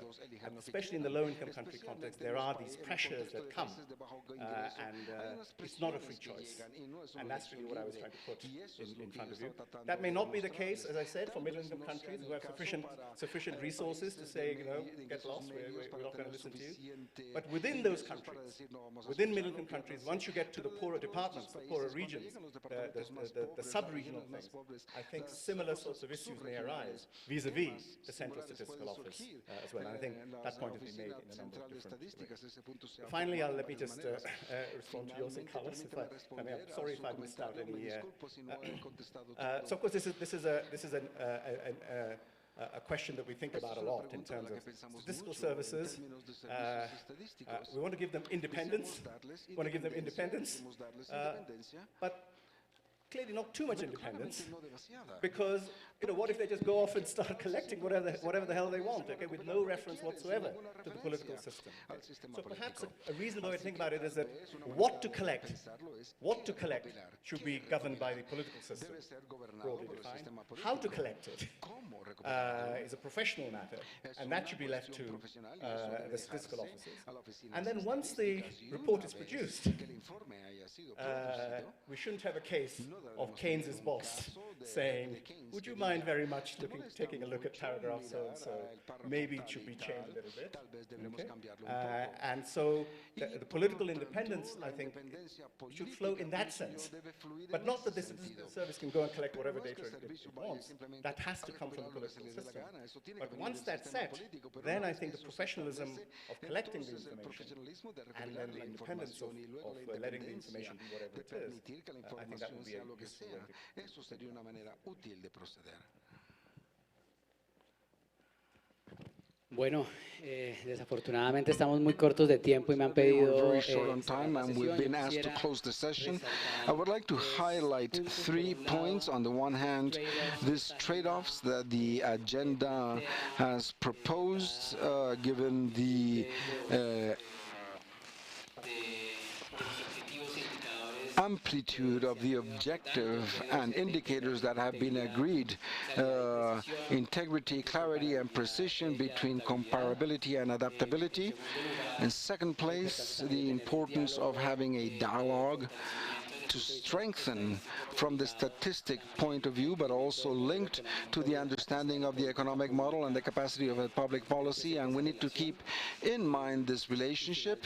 And lastly, I would also like to close sending the final message of strengthening with certain flexibility, but upkeeping the compliance of international standards for our statistics office. Thank you very much, Professor, for your space, and to all of you for your participation and attention.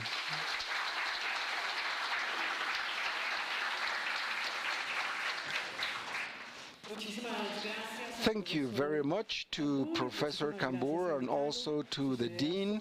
Your ideas are very valuable. Now we are going to continue with our second panel of the day. Our topic is to place welfare and sustainability amid the strategies for development, implications for the measurement, the policies, and international cooperation. Professor Campbell, Dean, you can come down because I am going to call our panel members so that they can come closer to the stage. I'd like to invite Andrea Ignolo, the Executive Secretary for International Cooperation. Welcome. I would also invite Rolando Ocampo, Chief of Statistics of CEPAL. He will also give a welcome to Gabriela Agostos, an Executive Secretary of the National Council of Coordination of Social Policies of Argentina. Juan Daniel Oviedo is the director of the DANE in Colombia. Lars Vidal, adjunct chief of the delegation in the Colombia and European Union. And I would like to comment that Mario Bezzini, which is the director of the Center of Development of the OPTE, will be our moderator. So we will offer a welcome to our speakers, and we will leave you in the company of the moderator. A very strong applause again. Thank you.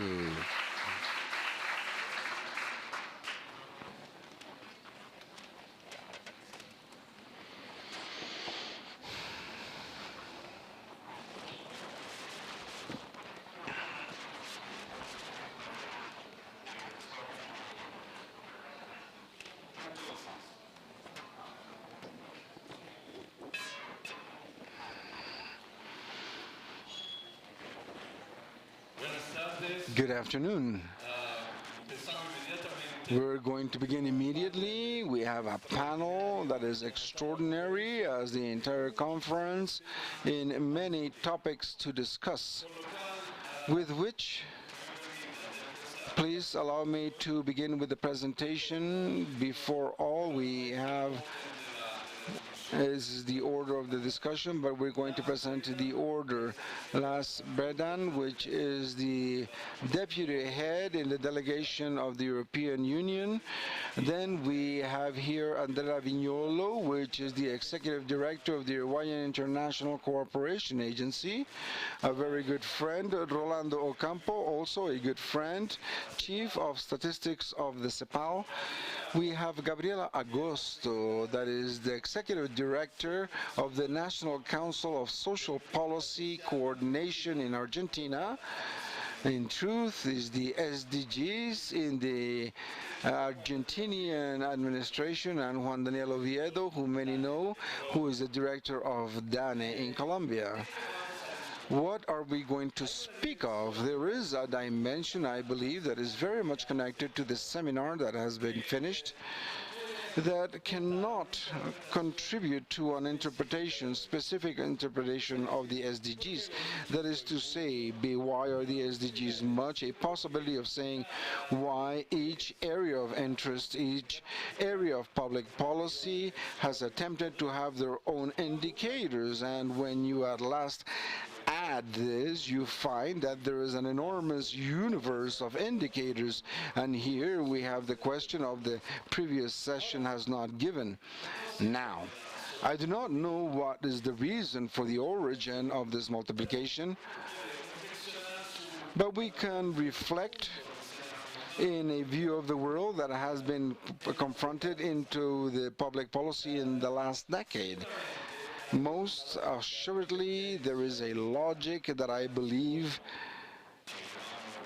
that the vision that we call of Fukuyama, the end of history, the truth, it was not only Fukuyama, this vision was brought forth much before, that pretty much drives us in a technological direction. That is to say, public policy at the end of the day is a series of sectoral policies that are well done for administrative technologies that know how to do their jobs, and different administrative technocrats that have good information, obviously, and are halfway through the path. This is a different vision of the previously existing vision, a vision that wanted to know where you are. They do not need a good activity in all the fronts of public administration. That is to say, you need to have priorities in the sequence in your action of the priorities to define. And we do not need a vision for the world. The world of Fukuyama does not require a vision of the world, a strategy, but just good practices. Today, we find ourselves effectively in this type of logic, particularly to the countries of low income, as has been described in this session. It produces an enormous amount of problems, because if I have to be able in all sectors of public policy, less developed countries will say, well, then why am I underdeveloped? If in theory I can do all this at the same time with the same effort, then I should be at the high level of ranking of the OECD. It's true, because it's precisely because limited capacity, a decision and a prioritization is imposed. And it is imposed with the definition of strategy for development. A word that has been abandoned in the past appears also with the need through the international organisms and the actors that are present that we can produce by supporting the construction of a strategy. I believe that this need and the strategy was not absent in the discussion of the SDGs, because, as always, is the result of a lot of efforts. The idea was that they could exist at trajectories of different trajectories. Everything is not organized in a single line of modernization, and therefore we can do the precursor that we do for England and France. We can ensure a general development. The SDGs tell us no, there is not only income as an indicator that counts. There are many other factors, such as the combination of the various factors that can produce various successes. The strategies are also multiple. Here then we find the heart of the matter of the debate that we need to do for today.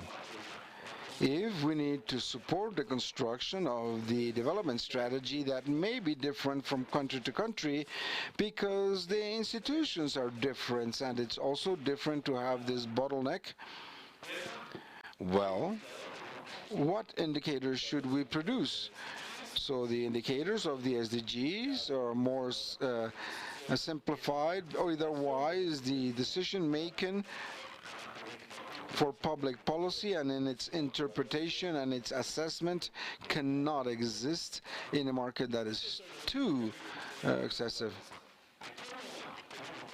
Since we have a limited time, I believe that we're going to move on to more interesting to listen presentations of one-to-one, more than just having a dialogue amongst ourselves.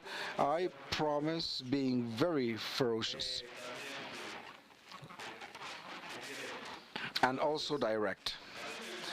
So I would like to begin with Rolando. Rolando, that is from the CEPAL. It's an organization that is a sister organization for the Development Center that above all makes an effort to identify priorities, regional priorities in all its activities. Now, in a long time, the CEPAL focused particularly in the identification of indicators that did not count the gaps of Latin America. Now, the question that I make is as follows: to focus in these gaps, that is to say, the distance of Latin America or the Latin American countries from an ideal type. I don't know the productivity in the United States, the productivity in each country in Latin America. It is not being trapped in a vision of the world that the vision that they hold is that what do they know to do with the development because they've done it before us. It's a risk of trapping us in a vision that at the end of the day the possibility of modernization is limited. It's the precursor for benchmarking that we have adopted as identification. Well, in terms of the efforts that CEPAL has been doing this year, as you commented, has focused on that part of productivity and identifying the gaps amongst countries. As of the launching of the 2030 agenda of the Sustainable Development Goals, we began a stage to be able to accompany the countries in this follow-up in order to change the dynamic and see how countries can fulfill and improve their processes in the various objectives and the various environments. In this sense, ILPES, which is one of the areas of the CEPAL, has driven in a decided manner a series of courses to adapt and train the government plans to the follow-up of the objective of sustainable development based on the global agenda of the UN and the global agenda of countries, is how to align in this function to the fulfillment of the objective of sustainable development, because it has been proposed that the improvement of the countries is in that path.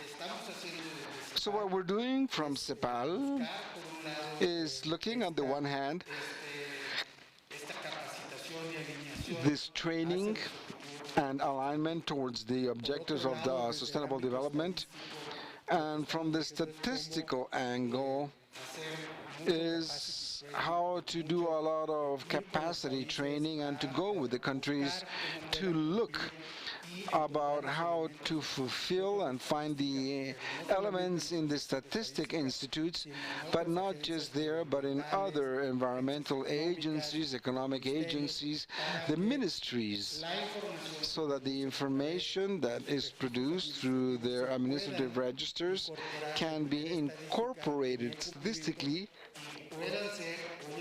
on fulfillment and can be an indicator that can lead to the fulfillment of these objectives within the development plans of the countries, as was commented by President Duque this morning. They have an agenda, they have a development plan based on equality, and they align the entire government plan to the fulfillment of the Sustainable Development Goals with the vision of improving productivity, of reducing the educational gap, of reducing the gap in terms of employment. So all these elements constitute an entire process to lead and change the dynamics and give us, as the organism of the United Nations, what has to do with us is how to build all these elements so that we can support the countries. If I understand well, then it's in the function of a service where you need to identify the possibility of collecting data involving several actors and offering the policymaker a fan of possibilities, telling him now it's up to you to define the strategy by using the more coherent indicators. That is correct. And the idea that we have in the region of these 232 indicators we can define, the countries defined, a basket of indicators, which is 120 of the global objectives, and they added some of the regional indicators that are relevant for Latin America and the Caribbean. There are 34, but they will be reduced to 27 after the presentation in the Commission of Statistics of the Americas that will be in November 21 to 29 this year, but with the intent that in this follow-up the countries might find a scheme of being able to identify the gaps amongst each of the countries and to be able to support amongst themselves with this fulfillment. Although we are based in a subset, in a lesser set of indicators than that of the SDGs, what is your impression? Do this exist? Are there areas where it's more difficult to collect this indicator data? We all know that the 232 are divided in three groups, the groups where you have information, and there is metadata, and there's data. The groups where there is a methodology, but there is no full data, and the groups where there is neither methodology nor data. There is an additional element that we're incorporating in CEPAL and that we're driving, which is geospatial space. Within this element, there are several other elements where we can incorporate some indicators. That is to say, we in CEPAL, what we are currently doing for a short time now is incorporating this new facet to be able to work. We've already made progress with Colombia, coordinating the project for the entire Latin America and the Caribbean. We are doing a project that we call the MEGA, which is the statistical framework of the Americas, where we are incorporating statistical information to the maps to be able to have an identification and identify at a third level state, province, government, and municipality, to have information and to be then be able to allow decision makers to identify. So we do believe that in this measure, this set of data can be increased and can be complemented with this geospatial information. But in its set, it's a decision of the countries made of following these indicators, and we are the coordinators of the efforts of the countries. We suggest, but the decision belongs to the countries. Well, being in this field, there is a series of indicators that are identified at a regional level. The CEPAL works on this. The statistic institutes, obviously, you have on the one side to take advantage of the statistical of the indicators, and on the other hand to offer the policymaker, in this case the president, that comes and presents a strategy that is quite clear. Now, to support the president in his work, how do indicators work? The indicators of the SDGs have reduced in the formula that has been presented now in the CEPAL. Are they sufficient? Is a starting point on which you need to place other statistic reflections? How does the support to policymaker work? The reflection that you propose seems to be extremely valuable because we, within the various schemes,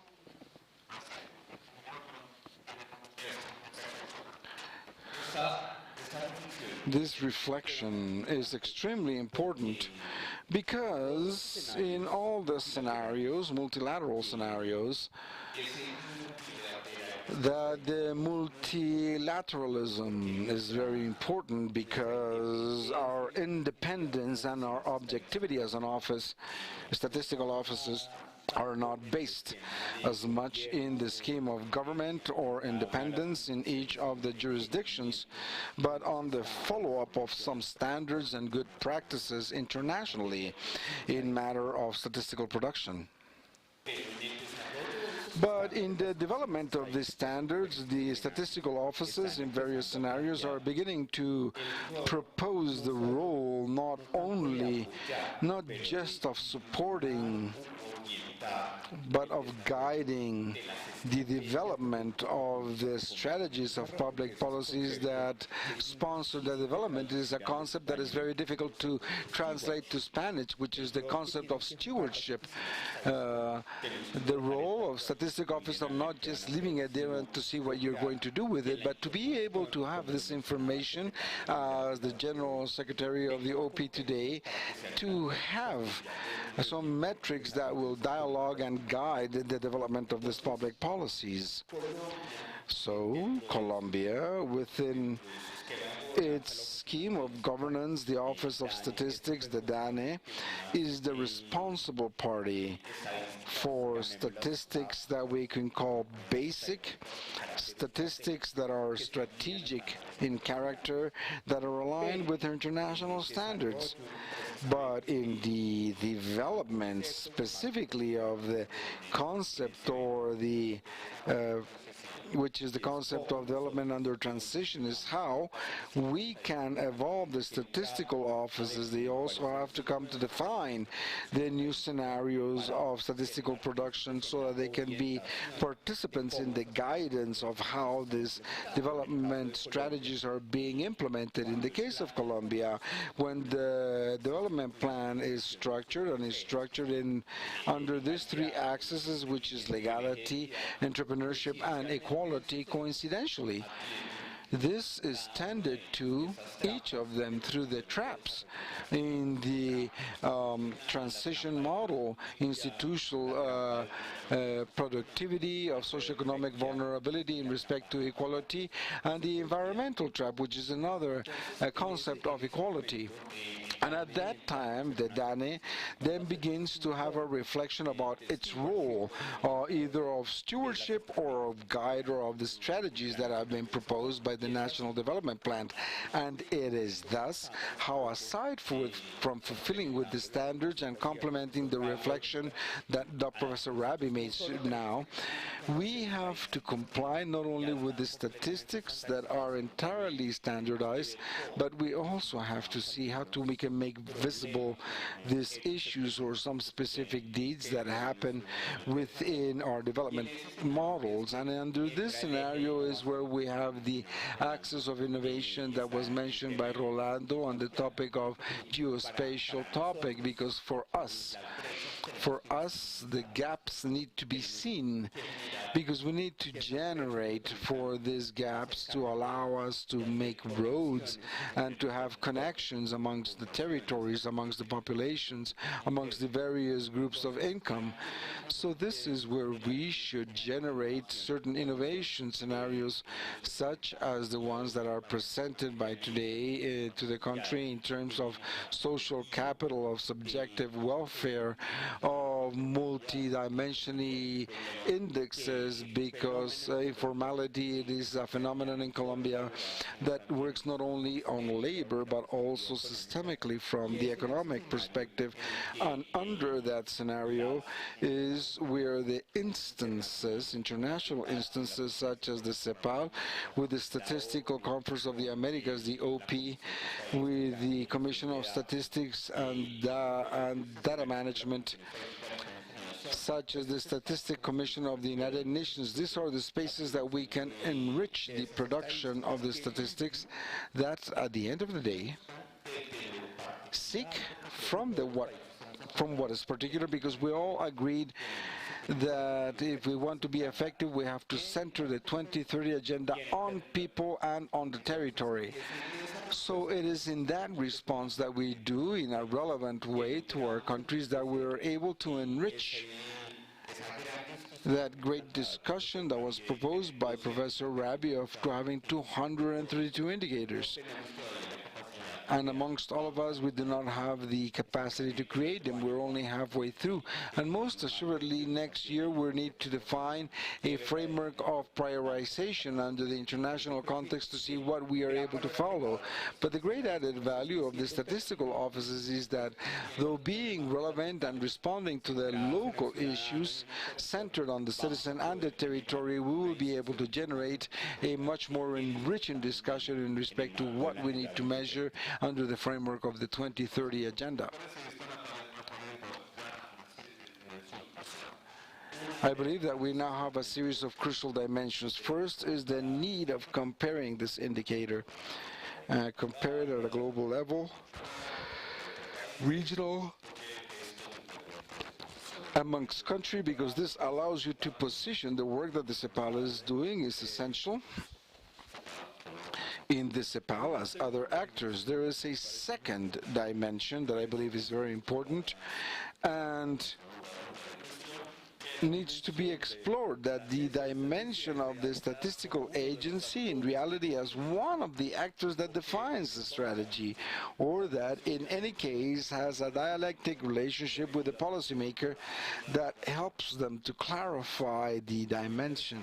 Very interesting, because then we attempt to see how this discussion table is formed. Here we have a Gabriela that can help us, because Gabriela in Argentina has the position of being placed in the middle of the government, in the position here of holding responsibility of SDGs and then interact with the strategy that the government defines. So you are in a crucial position. How do things happen? Are the SDE useful for you in this work, a reduction of the SDG? Would that be a substitution? Would it be more useful? What do you have as experience?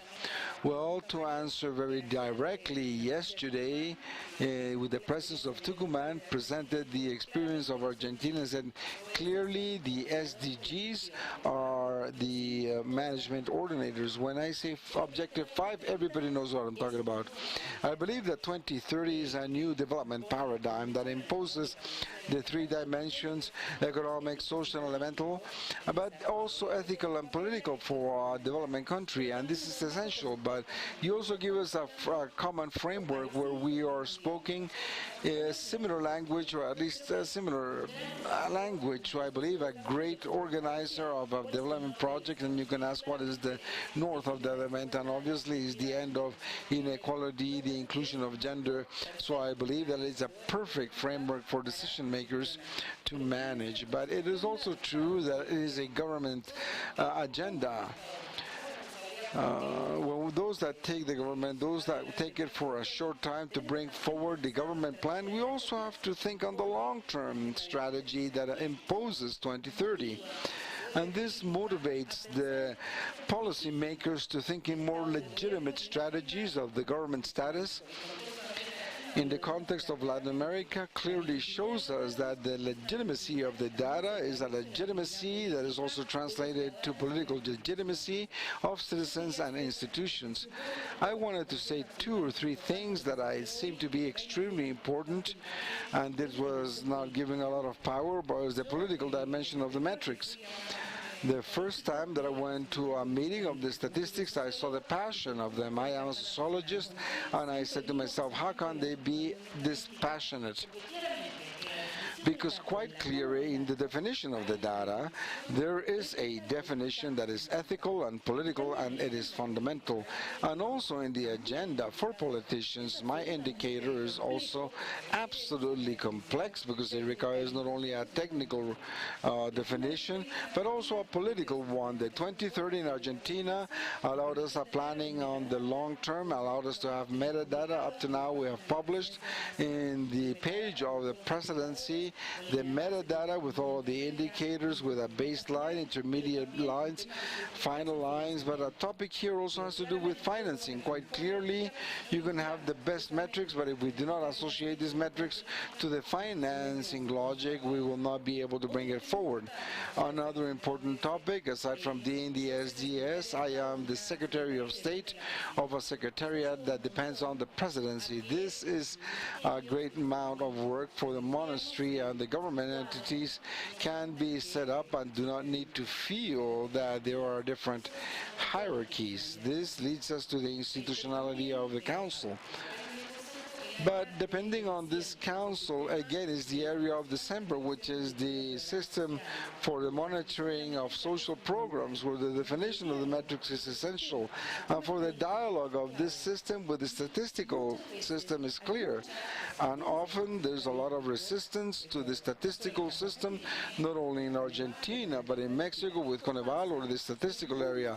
This happens, and it's very difficult. We also said on these days that coordination was very difficult interinstitutionally, but quite clearly in defining data, it is absolutely difficult to speak with the statistical system and the statistical system with decision makers to adapt this information. So I believe that this is also a topic that should be spoken of, not just the statistical system in itself, but also with more ample statistics, perspectives. When do we flexibilize the data makers, public behaviors with data? Due to registration, the CINDI, which is the social tax system, is one of the oldest of Latin America and the Caribbean. It was constructed in the 90s, and it unifies all the data in national, municipal, and district. I believe that the logic of this registration data in Argentina allowed us not only to make progress in the ODS metrics, but also in the metrics of public agenda, but we also have a lot to explore. This project that you're bringing forward, OCDE, the European Union, CEPAL for me, and this, I will propose that you should place focus on digitalization, because in our region there's no issues with technical assistance. We have excellent demographers, we have excellent statisticians, but we do need to finance digitalization. Many of the databases in our countries, in the provincial data, is not digitalized, so it's very difficult to obtain information from registration data. I always say this to motivate to the public. Hopefully the Argentina will have its last census. This will allow us to make progress on the registration data that is going to give us more fresh and continuous information continuously, so that we can have public policy. We've spoken of one dimension right now of strategy for development and the need for data and comparability. And here's something that I've seen: the international organisms can play a great role, because you can also compare data.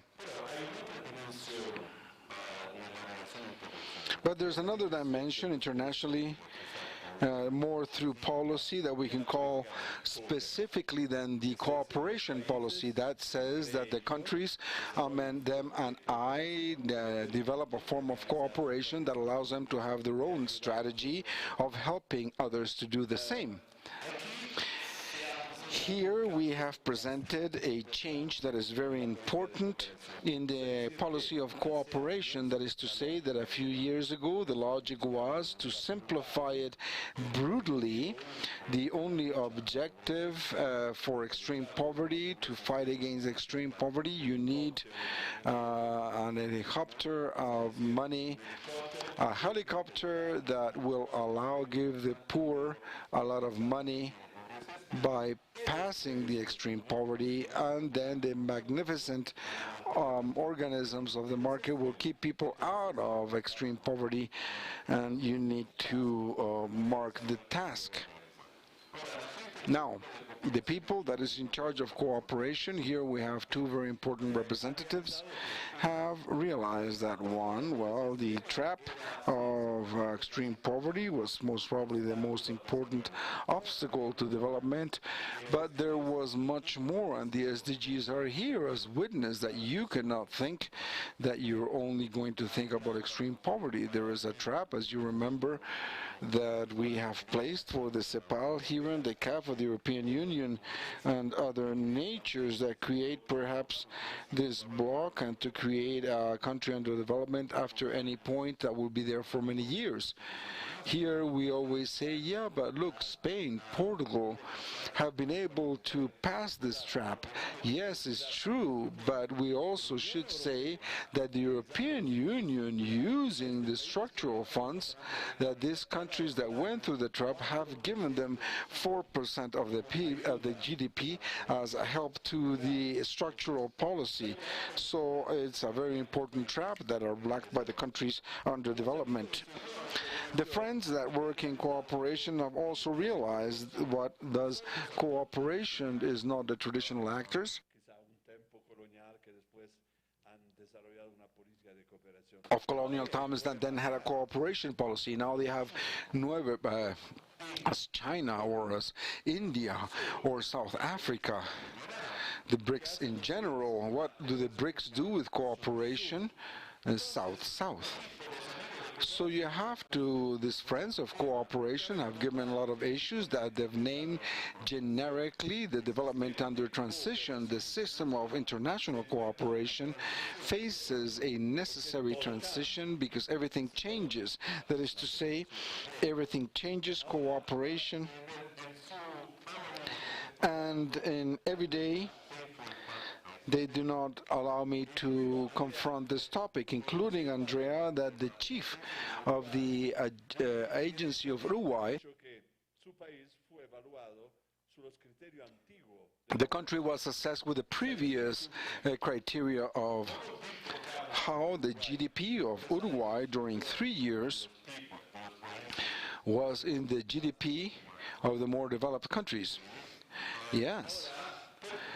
Now it lost the possibility of receiving aid, the same as Chile, the same as other countries, and progressively many countries in Latin America, due to the increase in the cost of CRIB, its nominal GDP, is losing this. So in this new context, to be able to have an efficient cooperation is not going to seem very good. How to work with indicators, what do you need to receive cooperation and also to do? Thank you very much for the invitation. In truth, it is an enormous challenge because I come from another part of politics, not from statistics nor from planning. But let me see. Yeah, there was something that you said in which I do not agree. You said that we were graduated in Uruguay by a previous criteria. I'm sorry to say that the criteria is in effect. That is to say, the Committee of Aid to Development, the only criteria to assess which countries benefit of official aid to development is income per capita. So perhaps the first thing that I would like to convey is that I loved the meeting of yesterday. I learned a great amount, and the discussion of today. But I still believe that there's a lot to do because everything that is here can be justified. You give academic validity, political and technical. There are spaces, political, technical spaces that have not been taken into account because the committee to aid to development did not even review, did not even answer the letter that Chile and Uruguay sent in 2016 requesting the consideration of a delay or a discussion to think together on the framework of the 2030 agenda that promoted a concept, because here again we spoke about the anthropological, what concept of development do we want to promote, and I believe here I agree with Gabriela, the 2030 agenda has been an excellent platform for positioning a concept that is multidimensional, that is going to be questioned today in many aspects. And for us, for our country, it has been a guide truthfully has allowed us to see beyond towards where we want to go with the development of our country. And in this sense, we saw something quite schizophrenic. That is to say, on the one hand, the same system, the United Nations of the countries, in the middle of the United Nations, we had approved an agenda with a concept of development that is multidimensional. However, when we were thinking together in a system of international cooperation, we reduced it to a criteria that was only of the measurement of income per capita. And this is what, with Chile and Uruguay in 2016, we began with this crusade. At first, we felt very much alone, but in truth, it was thanks to the Center of Development, to the CEPAL, and to the Latin American countries that day to day we were positioning and we had questionings to this topic. But Mario, you will remember that you summoned to some meetings in Paris where they did not want to hear us, and that they said, ladies and gentlemen, if you already have an income, the growth and development is already given. Why did you not think previously what this meant? Of why are you now asking a delay or a transition space? Why would you need support for transition? This you needed to think previously. Let me tell you an anecdote. You know how we found out the countries that we are high income? Due to an asterisk on a web page where you have lists, and then you have to see that your country has an asterisk. You go to the asterisk and you see that you, during 3 days, if you have more than 12,000 income, then you're high income. So how can a cooperation director can go to the Ministry of Economy and Finance to say, Mr. Minister, as of such and such a date, our country is going to have different responsibilities. And what does that say? You have to go to the page and see the asterisk.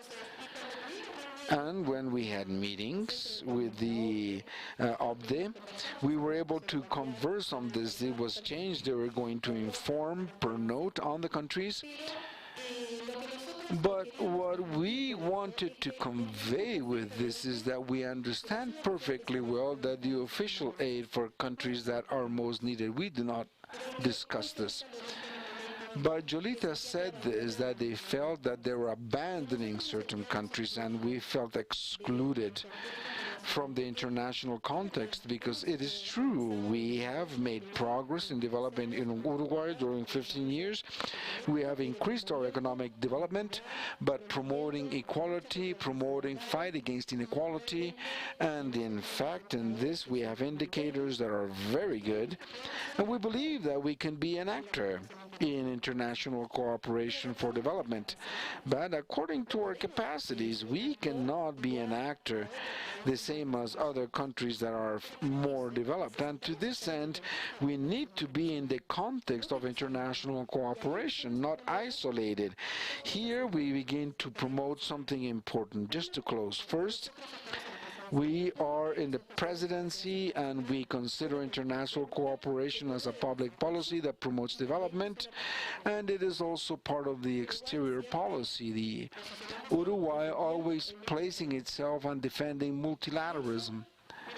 To this end, Uruguay did not have a plan, a development strategy, and now, a few months ago, they just approved a national strategy of development that was done in a participative manner with a prospective conception to 2050, where you give an example of 3 great X's that are important for our country, that we need to go more in depth: a transformation of production, a social transformation, and a transformation in the area of gender, because Uruguay considers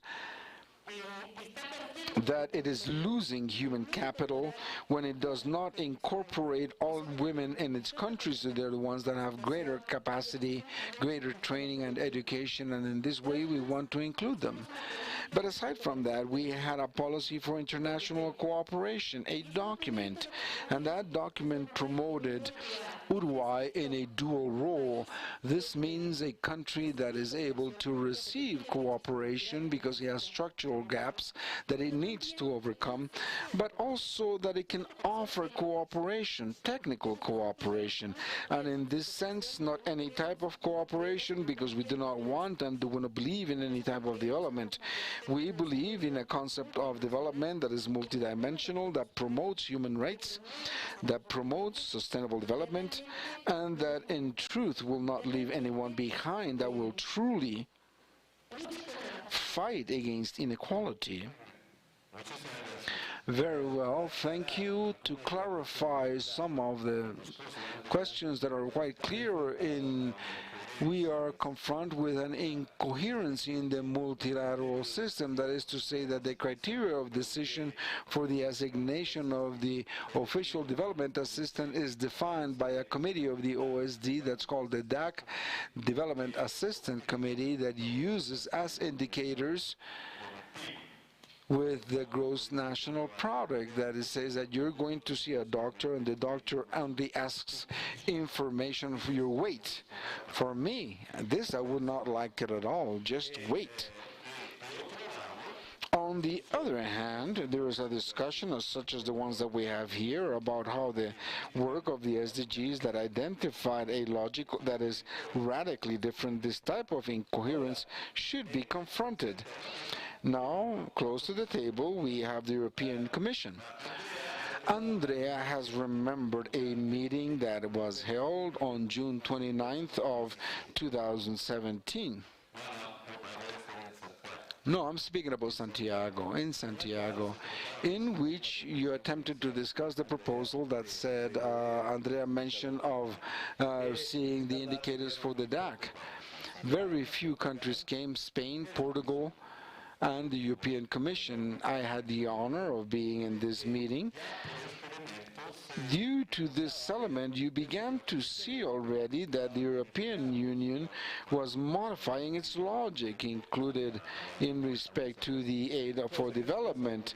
And then we saw in the new development consensus a document that the European Union published under this logic. So let's understand here that the chief of the commission here in Colombia cannot explain under this new logic, and above all, what indicator and what measurement you would need. Thank you.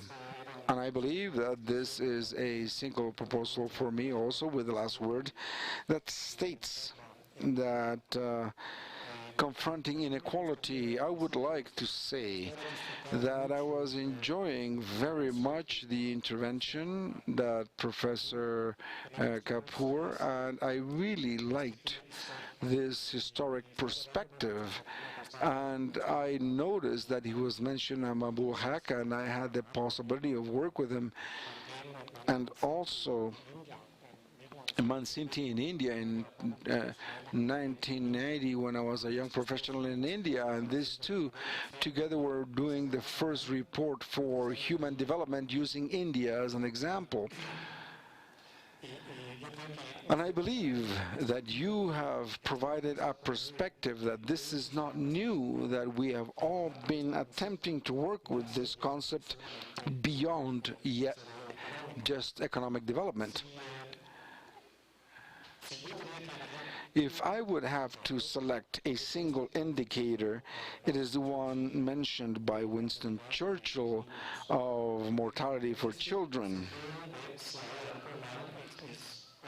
We can see here if there is something good or something that you need to do. For example, in this beautiful country, Colombia, that I love and that I really like being here, and I'm very impressed of a lot of initiatives. We also know that there are territories where there is a terrible poverty and indicators at a level of Africa. And this means that we cannot see the country in a dimension, as you have stated, that countries of medium-high income are very complex, and we should not abandon this population. We need other types of cooperation. And this is where we've had dialogue with Europe, with our partners in Latin America, this wish of the countries of the region that we have reviewed in our joint view of the needs for cooperation. We are on the way after the European Union has financed this event as part of the project. We are, for example, we are about to place Colombia as an example.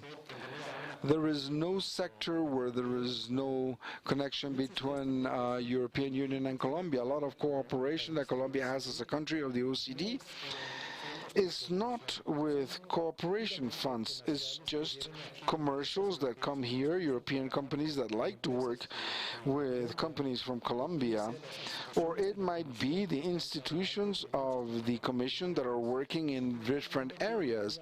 I do not believe that there is any sector where we are not working, but when we arrive to cooperation, it is very focused, and it is something that we decided together with the government, where we follow their priorities in sharing inequality, and above all, we are in the territories where these needs are.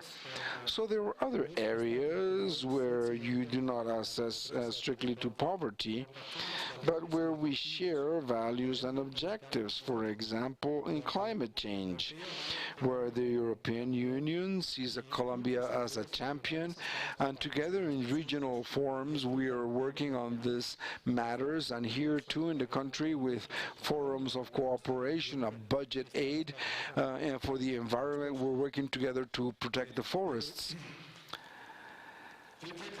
But I believe that anything that cooperation can lead to, we always have to remember that we're guests. The country where we are, their governments, their peoples are the ones that make the priorities, and we can accompany them where there are need. Under this context, we have experience in Europe with the work of welfare. The concept of welfare state comes from Europe. And prior, we were thinking about Sweden and Denmark when you speak of the welfare state, but now it's maybe 38 countries that have this as a priority. And as of 12-13, we work together with a framework that is multidimensional, that takes into account all the points that are relevant for welfare. So not only is the economic development, but also the development of unification and values such as less fixed and more soft matters.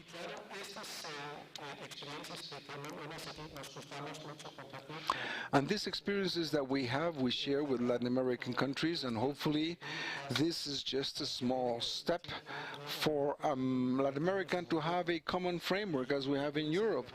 And this might be a reference to give priorities to precisely what you've said of attacking the serious issues of this region, which is inequality.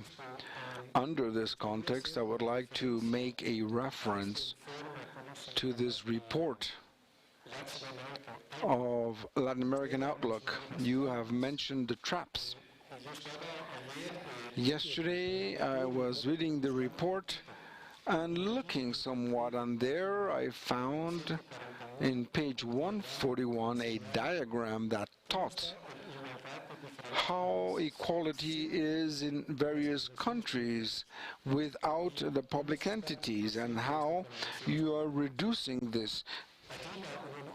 Here, the European Union as a region is doing quite well with the various investments for the various countries, and also the funds that we have in the meeting amongst countries and regions of solidarity to ensure a social cohesion. While in Latin America there's almost no change, because you do not pay a lot of taxes in Latin America, and you do not make a lot of investment to attack this inequality. By coincidence, I read that in this report that the country that has least inequality, when you have this in is my country, which is Denmark. And I believe that when I saw this graph for the first time, I understood something that has always been a mystery to me, and that is when you do this type of surveys as happiness, Denmark is only one, this year is number 2, Finland is happier, and it's a mystery because time is very bad, it's cold, there's a lot of rain. Food is not as in France or Italy. And we pay 50% of our income in taxes.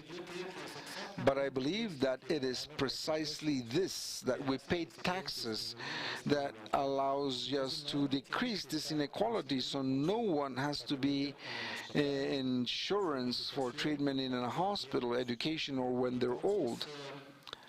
So it's not to just blow my own horn, but we got this statistic from the report, and I believe that less inequality has a direct connection with more welfare and happiness.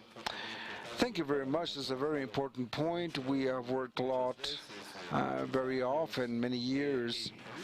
And even inside Latin America, you see some differences. I like to highlight this because recently I have been with Andrea in Montevideo and we discussed on these elements.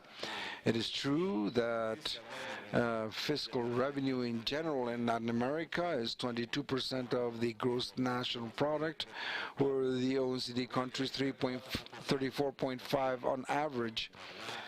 In Denmark and other countries is higher, so you can see the differences. But also within Latin America you have differences. Uruguay and Argentina and Brazil have a percentage that is comparable with the OECD.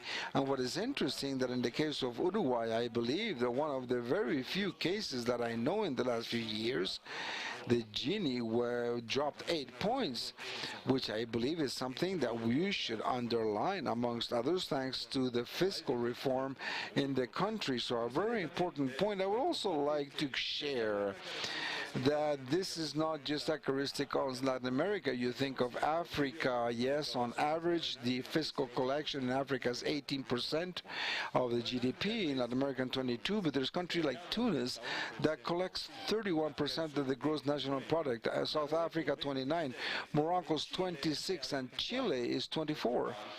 Therefore, this tells us something also.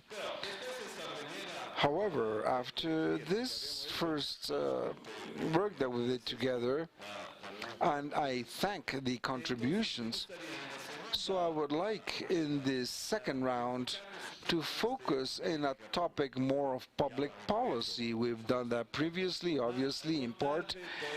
So tell me 2 anecdotes that can introduce the topic. First anecdote is the DAC. When we discussed with Andrea and others why are we still following the GDP, which is criticized by all the reasons that you know more than I, the response is because there is no alternative. So we said, what do you mean there's no alternative? We are in the OECD. In the OECD, there's a woman that's called Martin Duran that invented the web-ping indicators. So the alternative is right here in the next door. No, because it's not just one indicator, as if you could use only composite indicators. Perhaps I have the tendency, because I am polemic, to consider this reaction a reaction of laziness of the bureaucrat, as if the single possibility that you have to have a single indicator, obviously you have to have the greater objectivity possible. I believe that there is some element of complicity that will use a lot of weapons than indicator. That's the first anecdote. The second anecdote is that in certain countries of Latin America and Africa and Southeast Asia, we were called by the government that asked us to have the strategy for development, and some also asked to have the plan. Due to the reasons that you stated, we answered no, that the plan, you have to do it, but we can help with some reflections, such as the reflection that you have seen before. So due to the objectives that we use, obviously this was not just economic growth, it was development. And so we said, well, maybe I can perhaps use the analysis, luego the big indicator for Martin, that is to say, Martin. For example, in Uruguay, in Peru, in Paraguay, in Panama, in Dominican Republic, in El Salvador. Now we begin with Ecuador and many other countries in the region. We have used well-being indicators. Now, why?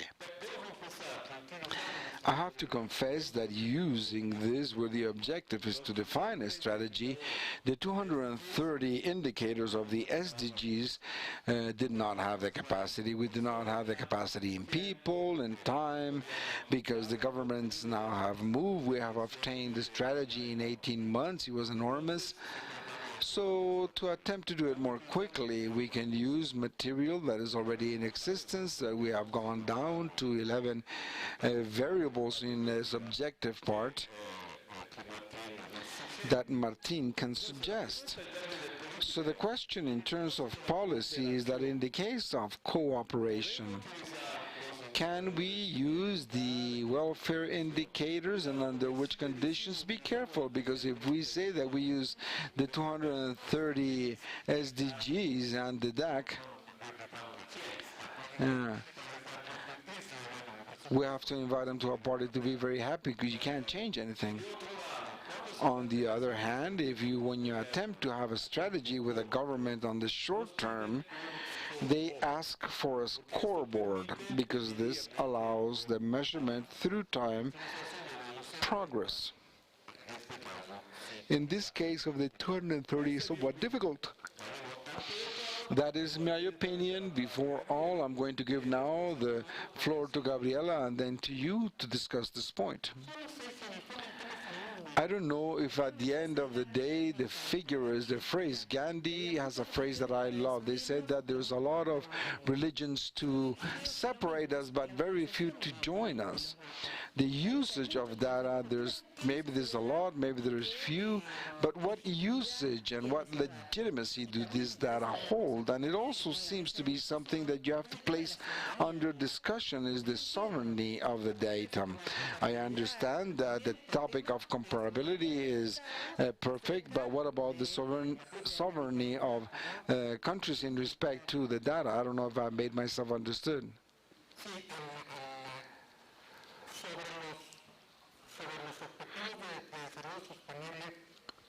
On the Sustainable Development Goals, it is true that 230 indicators are quite high, but the decision of the countries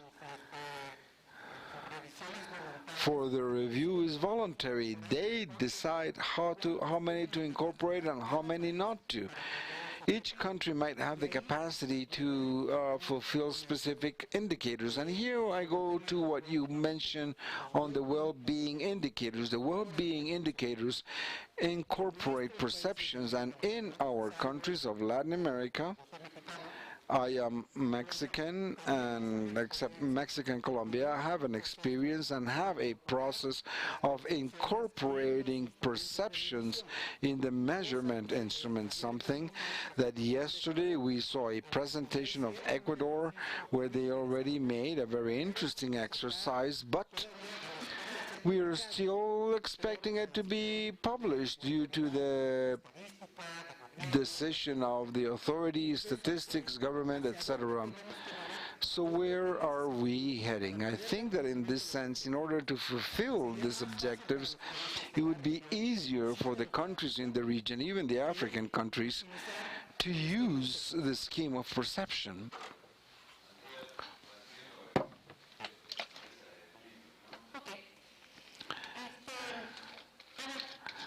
Let me see. My question. Tu pregunta me hace repensar algunas cosas. Your question makes me ask some things. Why do we want to cooperate? What is the purpose of international cooperation? I believe that it is working together to a specific end.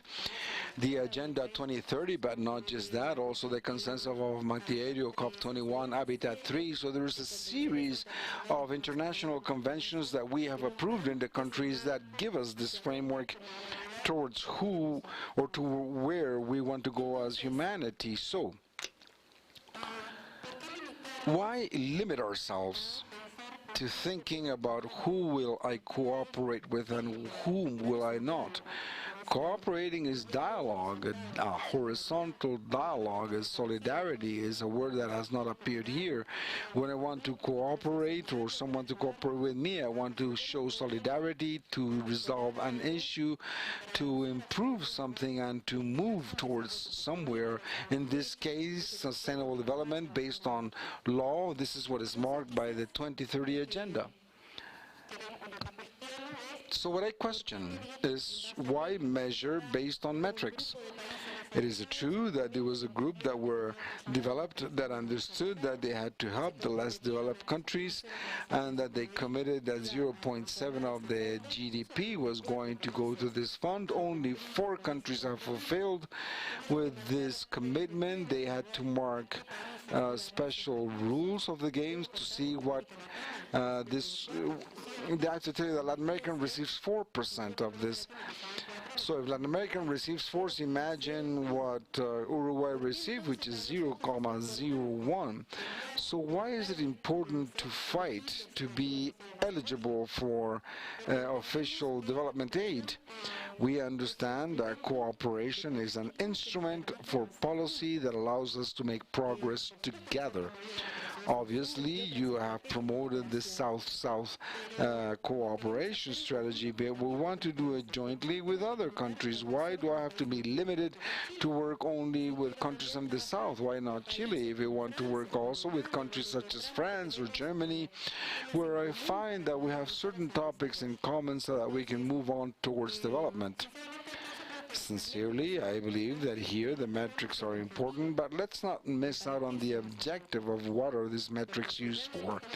Because if we're truly convinced that what we want is to move forward as some type of development, that's why we say that it has to be an inclusive system of cooperation.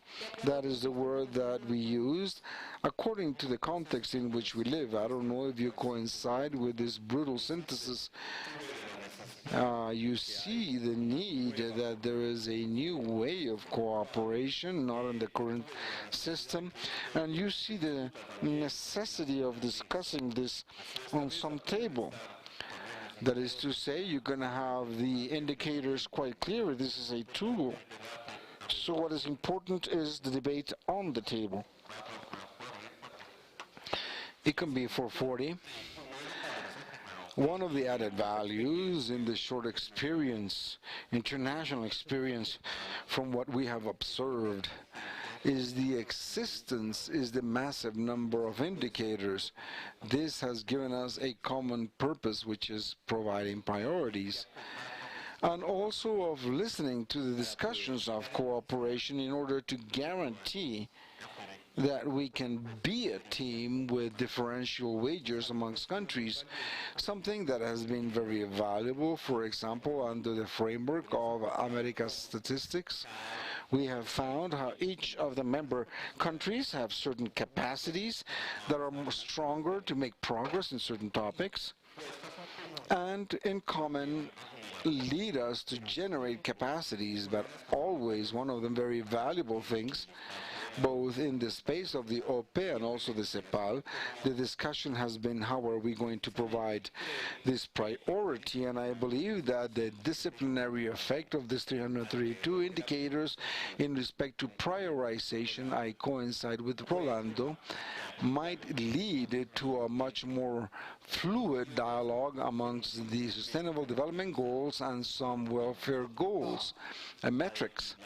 Because when we define the 2030 agenda, it is broken down with 17 objectives, but there is no way to synthesize them so that the welfare metrics do allow us to get to these indicators taking into account perception. So, for example, in the OPS or CEPAL, we discussed that one of the most important wages of all countries is that the agenda is centered on citizens and on the territory, and the metrics for welfare are read much better in these spaces than a list that is extensive of 232 indicators that conform the 2030 agenda. So the capacity of analysis.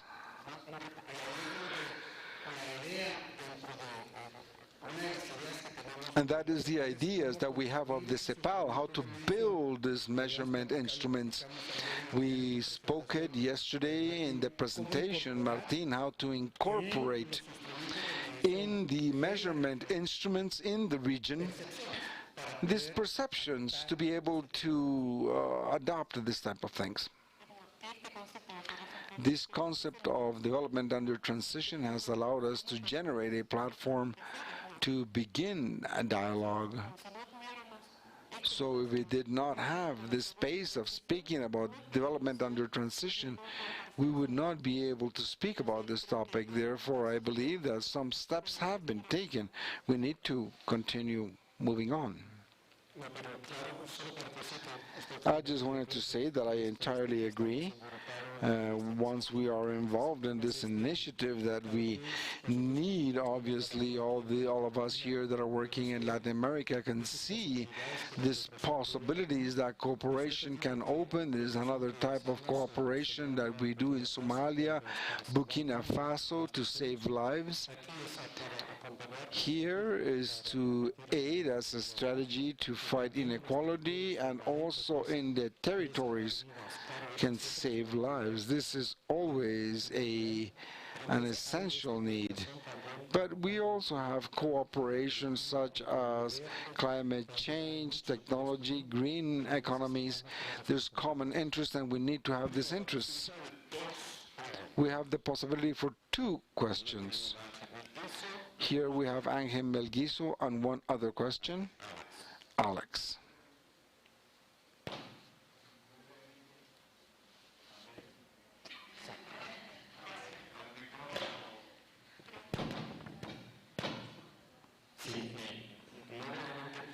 Very briefly, this is a criterion that might be old and new at the same time, and this is what happens. This is a criteria that is in effect, but is also old. So now that I am in the private sector, I can assure you that when we see the countries and the interests, we see many more variables than just the average income. We always see inequality, sustainability. So my question for you, and even for Mario Benzini, is what role does the private sector have in all this? Do you see any way in which we, from the private sector, that agree that these criteria are old but in term?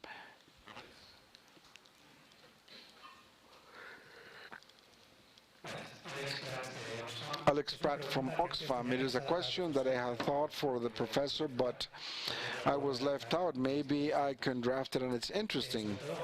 Specifically, Juan Daniel, you've spoken about the importance of placing in the center of public policy the individuals and the territory.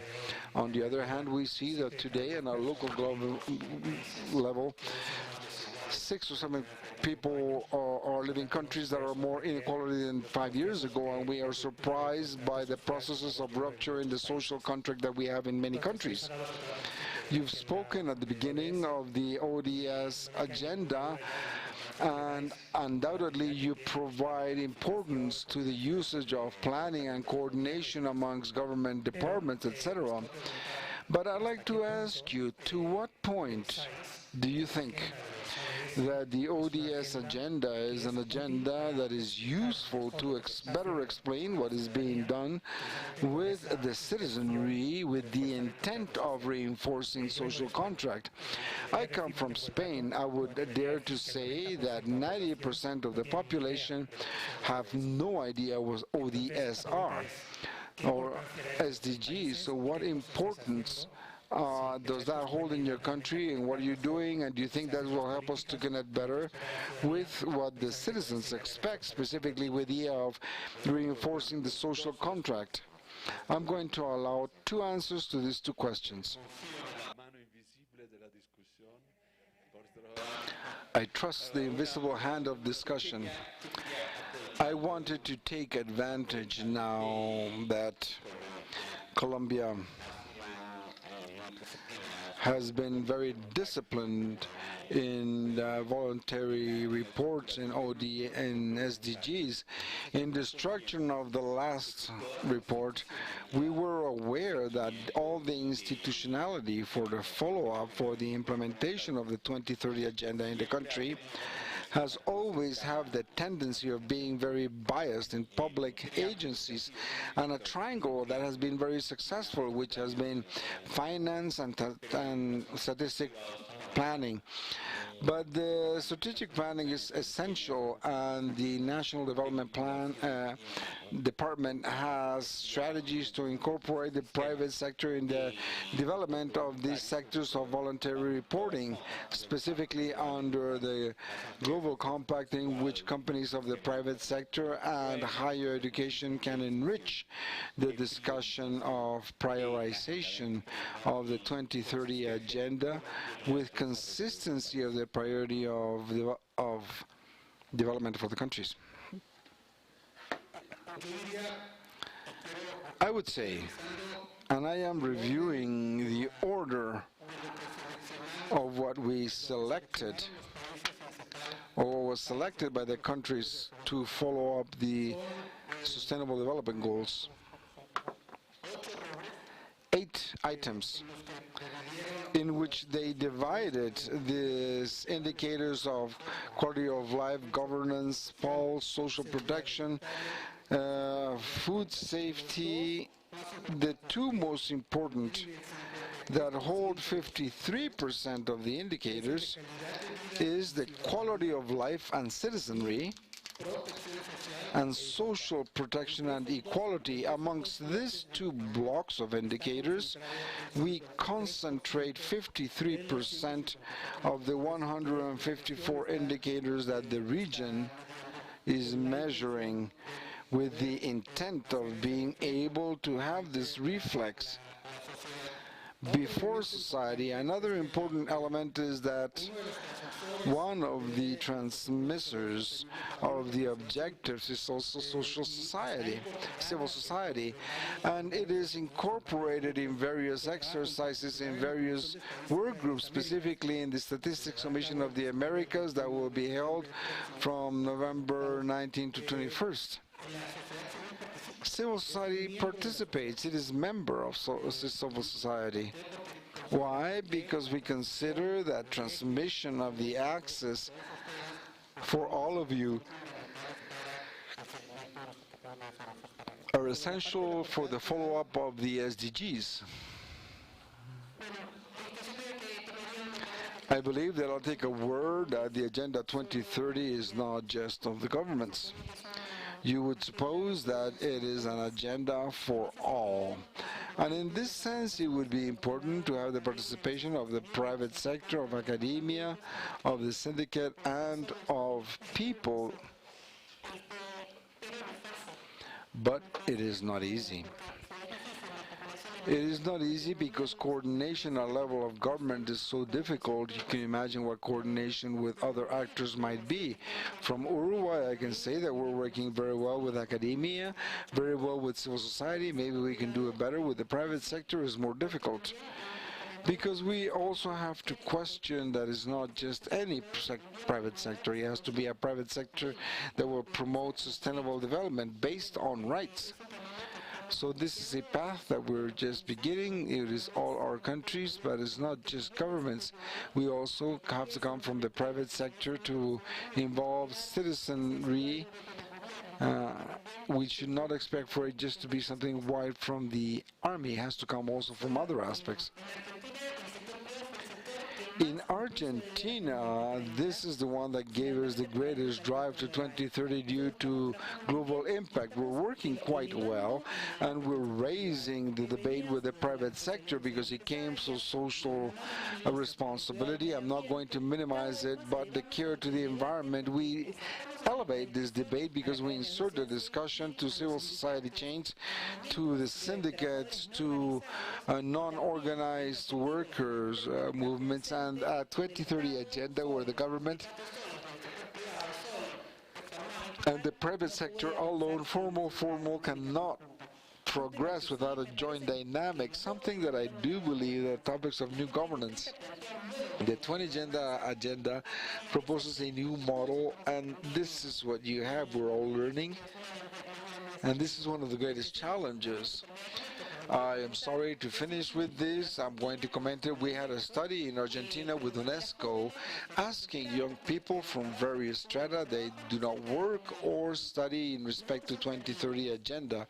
And the challenges are terrible. Not only do they have a total lack of knowledge of the agenda, but they do not look on the long term, and we're speaking about the urban zones of Argentina, and this constitutes one of the largest challenges for all the sectors in the responsibility that each has to assume. Now, to end, I believe that here we have two situations focusing on the topic of indicators. Others are speaking of NDGs as work, not necessarily of how the situation is doing now, because on the one hand, we had pressures such as the narration of the DAC that looks for a single indicator, and on the other hand, my mother probably is part of this part of the population. She has never understood the type of work that I've done with deep psychological consequences. But secondly, if I tell her that is just SDGs, 232 indicators, she's going to kill me, because my mother comes from another country that was called Umberto Eco, that wrote the first law of semiotics, and it says, more information, more noise. So we are amongst these two limits, and we need to find a solution to this, because in 5 years, when we sit down and we see to what point the SDGs have been organized or not, the response, well, you do not need to propose an alternative. So thank you to all of you, and specifically thanks to the participants.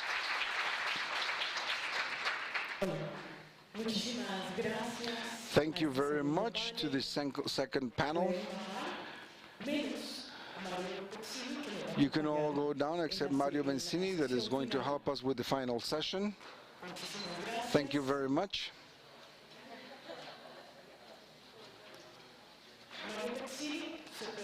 Mario Pepsini can remain here in the scenario. He is our moderator and the director of the Development Center of the Hobbe. I'd like to invite to our main stage to Mario Cimoli, an executive secretary of the CEPAL, and also to Martinique Duran, who is the chief of statistics of the OPDE, and also Alenka Smirko, a general secretary of the Agreement of the Alps, and ex-minister of Slovenia. This is the final session, and the moderator will be Daniel Pacheco, a journalist and a director of Zona Franca. You are now in the company of Daniel Pacheco.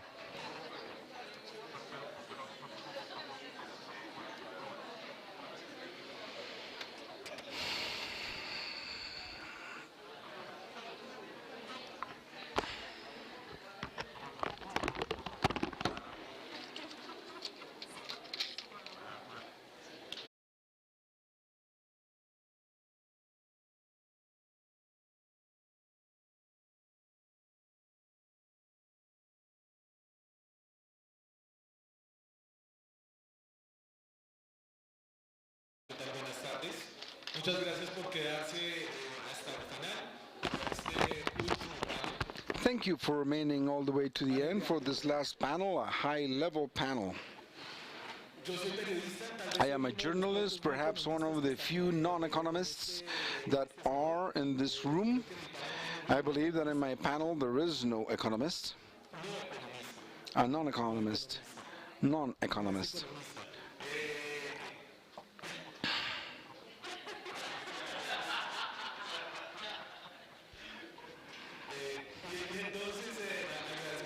So I will thank the invitation to moderate this panel, and it happens, and this conference happens in a conference here in the discipline that is journalist has more things to say, and I'm going to say two things before we begin. We have spoken of some very general questions, a little bit more political, to end this discussion.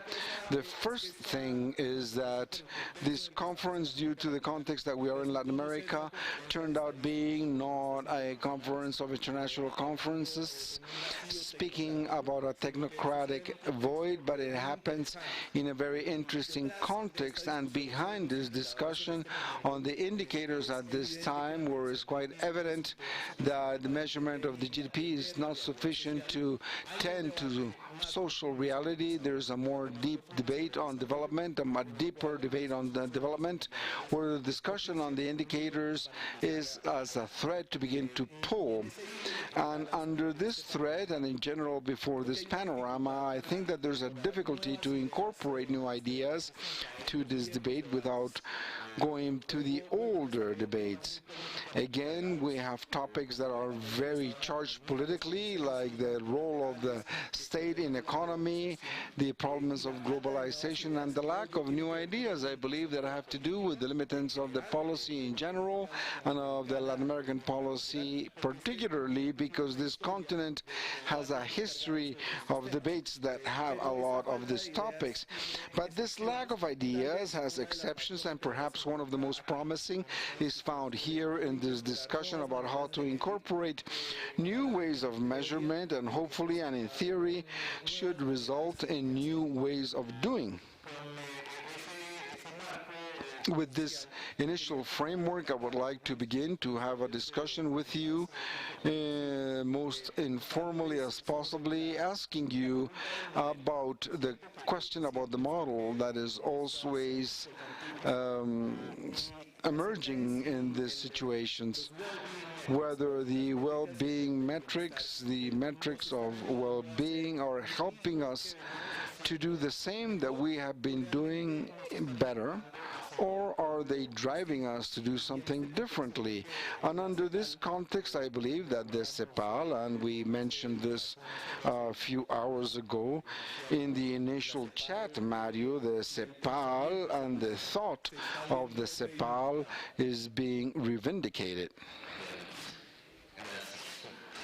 Well, thank you. In truth, of the reivindicate thought, because they have really hit us, and the last period of the CEPAL, where there's a CEPALina, throw the dart at him. This is a great truth, a lot of truths here, and the truth is that this is not...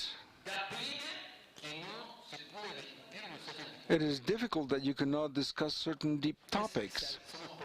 We are few. We can have this discussion. Let's not record her. There's a meme that circulates in Santiago. Chile has built the only recent leadership. It has a crisis without the crisis being led for the International Monetary Fund. And you think, because if you see the font says, oh, wow, a lot of pride, how demanding. So you see what is happening in Ecuador, of Starby, or of Argentina. So what is happening? Under what context? So then you realize that certain things, at the end of the story is where you see them. At the end is where you see them. And it has a lot to do of how we're going to measure it, but it has to do a lot with how we measure it and the model that we had in our head. If you say, I am going to reduce the subsidies to gasoline or to oil in Ecuador, and you do not understand the social structure of Ecuador, and you do not understand the communities of Ecuador, and you prepare a measure of this type of business, I like it a lot, but I believe that it's mistaken.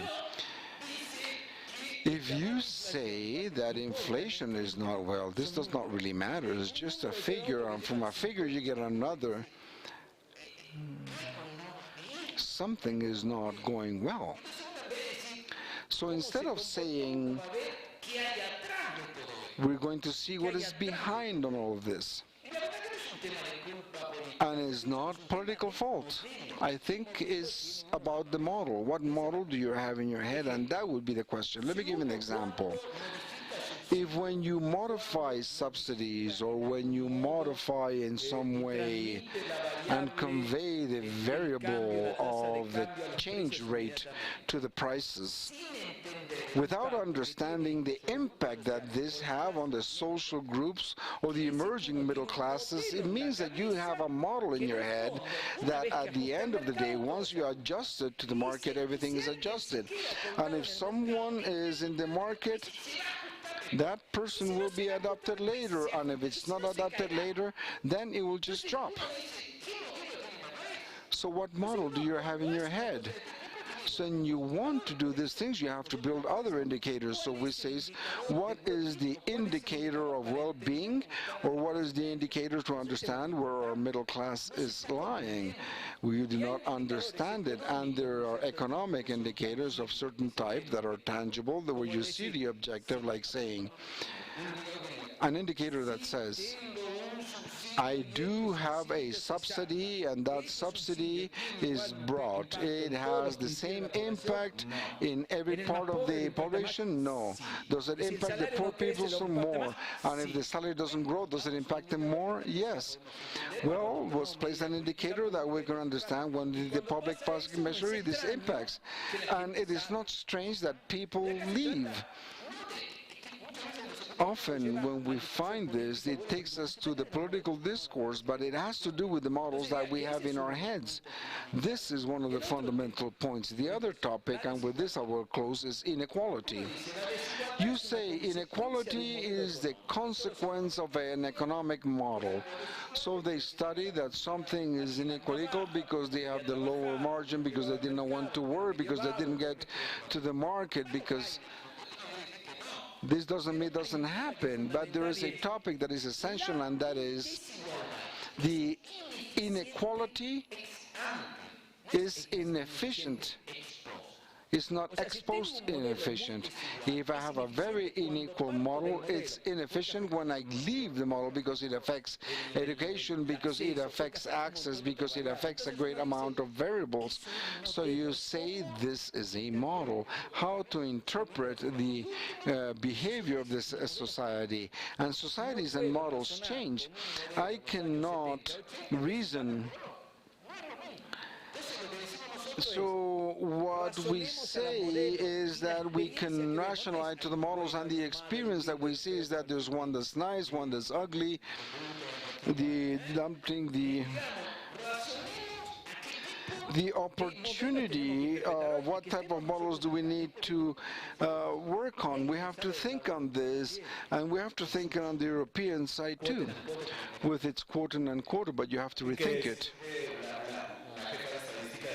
The chief of the statistics of 2010, and I imagine that you have that question on whether what you do comes from the model or does the model goes towards what you do. Voy a contestar en inglés, ¿está bien? Cuando nosotros comenzamos esta reflexión, deseábamos medir el bienestar. Giving apart the fact that, of course, we were not the first to start this conversation, that Ravi Campbell told us that there's a long history about that. But why at the OECD did we start looking at this? Because the model didn't work. Because we did a very strong introspection about the fact, hey, we didn't see the prices coming with our models, with our data, We had lots of information, but we were not looking at on the right way. I mean, we were in the right direction. So we said, well, you know, if we were not able to see the crisis coming, nor provide a good advice to our governments, then we need to think about what it is that went wrong.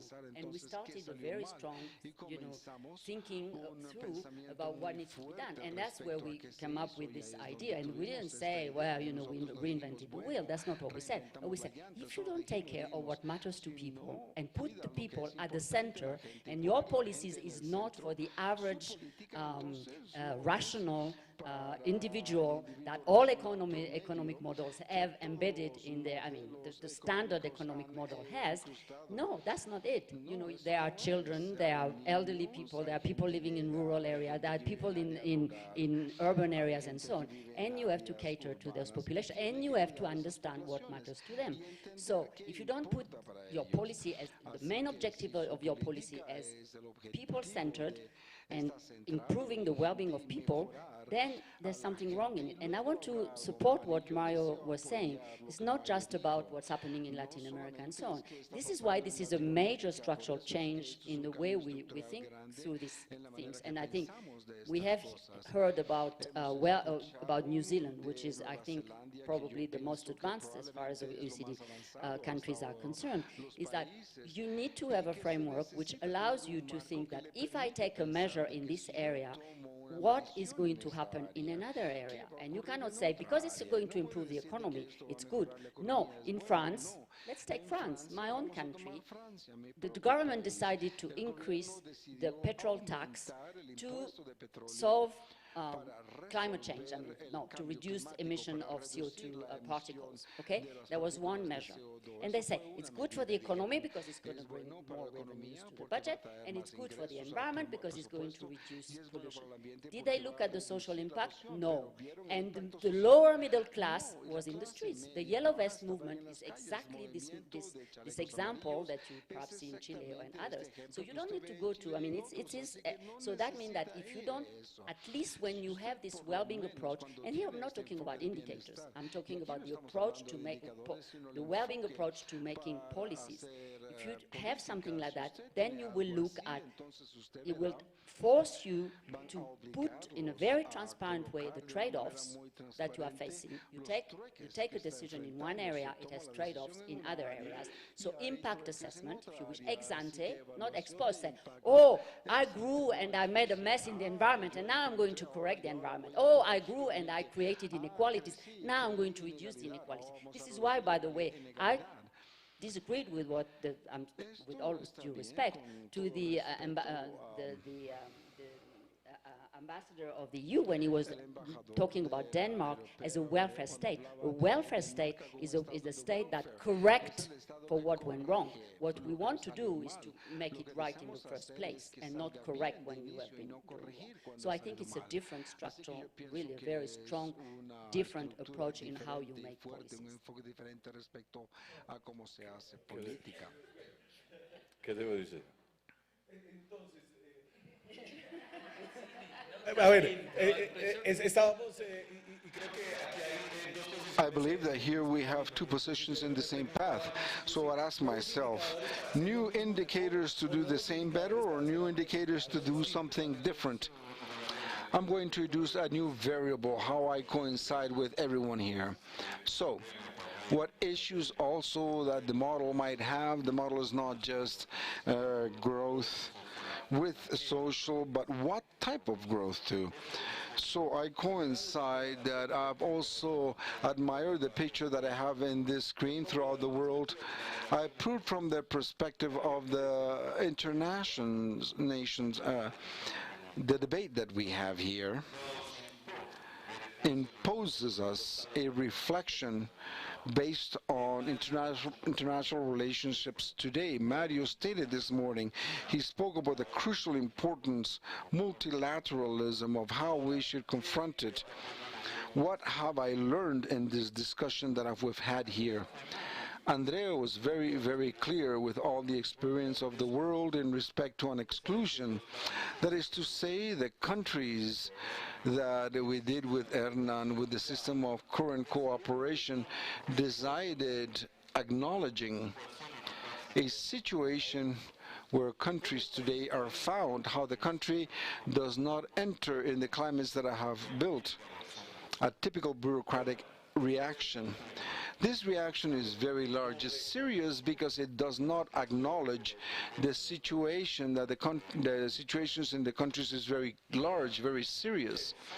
I believe that this conference helps us to solve the potential tie of this topic. I remember here that 50 years ago in the United Nations there were 70 members. The fact that the country have a voice internationally is not something that we have added with the Roman Empire. It's something that has happened the last decades. It's that still in multilateralism there's a lot of occasion where the voice of a lot of countries does not exist. The sense of this discussion today can say with the multilateral system, or at least the original model, because at the end everyone is going to do a marginal adjustment. The original system of cooperation that we have does not work, has introduced issues, and in any case is living a greater attack. So what are we going to build? And here I am very happy of congratulating the European Union that has supported this discussion that we call development under transition, because what is behind this work that we're doing? If the traditional cooperation system has problems that cannot be solved in its matrix, we should build a new one. And if we have built a new one, what should be working on? Obviously, one of the first things that we begin to work on is measurements, because we have a very strong measurement. It's very problematic, which is the gross national product. Be careful, because here we all coincide. But every morning when Martin and I go to work, before us in the same organization, there are people that tell you exactly the opposite. Now, how do I then live this topic of reform of the multilateral system? What is there truly a confrontation between positions, ideas, and dual mission that is different? The fight is being carried out now. It's very current. So the European Union says, yeah, let's go and work. What could be the new system? Can we discuss the measurements? Here I can think that the solution already exists, which are the SDGs, or maybe we should rethink the SDGs in part because in any case, as Radhe Kapoor stated, there will be a reduction, very probable, of the current indicators. And the second question is, how do you have a development strategy? It's easy to answer. Each country defines it by its own way, but we, international organisms, over 30 years, have dismantled, have broken down the support of the countries to define a strategy, because the idea was this is not the strategy. There is as good policy specifically in the sector, and then there's an invisible hand of the public sector that is going to find the priorities. So if you want to do a strategy to define the quinquennial plan, Thailand, Korea, and Japan do it every decade because their idea of planning does not come from communism. They come because they have confronted issues environmental and structural that are fundamental. Thirdly, what type of table do we build to discuss the various experiences? Because here the idea that has surged from the second pass is that yes, the indicators can be thought, but something is essential, that we have a table on which we will discuss this, one with your national experience and the other with their own national experience, and within Latin America and also externally. This is a clear result, but this table, we're going to do it how? We do it with a series of countries that are developed and the other ones are just observants. Do we do it with few countries and the other ones are just associated marginally? Should we do it as in the UN, that I respect that you can only speak 3 minutes because there are 200 countries? How do we do this table? I believe that this is a fundamental element. And at the end of the day, the cooperation up to now, we've done it bilaterally. Why? It was quite clear, the model that we had behind this. The model of people is the main thing. The idea is I give you money, you spend it, and then you return it with indicators. The least that we speak, we reduce the possibility of corruption. We substitute the signals of the market for indicators today that we know that this doesn't work. Well, what type of cooperation amongst countries? Bilateral cooperation, or should it be multilateral? And if it's multilateral, how do we build it? How we do it? So I'm going to leaving with this conference convinced that there's work to be done on a new model of cooperation in which the indicators are a fundamental point, and not alone, but very urgent to solve, because if you do not solve it, we will not see what will the service. Progressively, the multilateral system will be dismantled. Otra mujer que va a hablar en inglés. Es muy difícil para mí Latin America model, of course, but I can share what we went through, and I can share what perhaps I see as the biggest challenge in the world. So let me reintroduce you for the people who don't know who's talking. Alenka is the Secretary General of the Alpine Convention, and she was former Minister for Development, Strategic Projects and Cohesion in Slovenia. She was also Minister of Finance in charge of that office in Slovenia. Yeah, true. Short.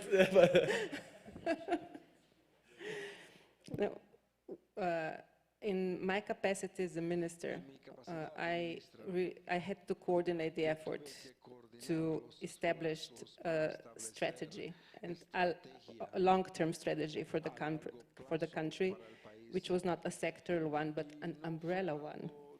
And a lot has been said, I think, right now. So we did decide to put people into the center, and we went through a very painful public consultation, and we did engage with everybody in the society. This is what I can say. But then when you come now, Slovenia has a well-being agenda, which is aligned with the Agenda 2030. Everything is great and looks great from the outside. But what was the biggest challenge when you moved from people, when you understand what you need to do finally at the end, to how to do it and how to move the challenges within the government? And this is not just Slovenia, it's the governments all around the world.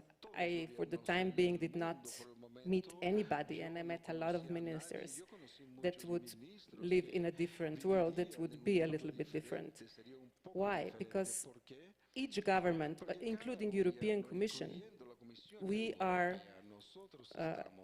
sector-based. So you are responsible for environment, you're responsible for the social stuff, okay.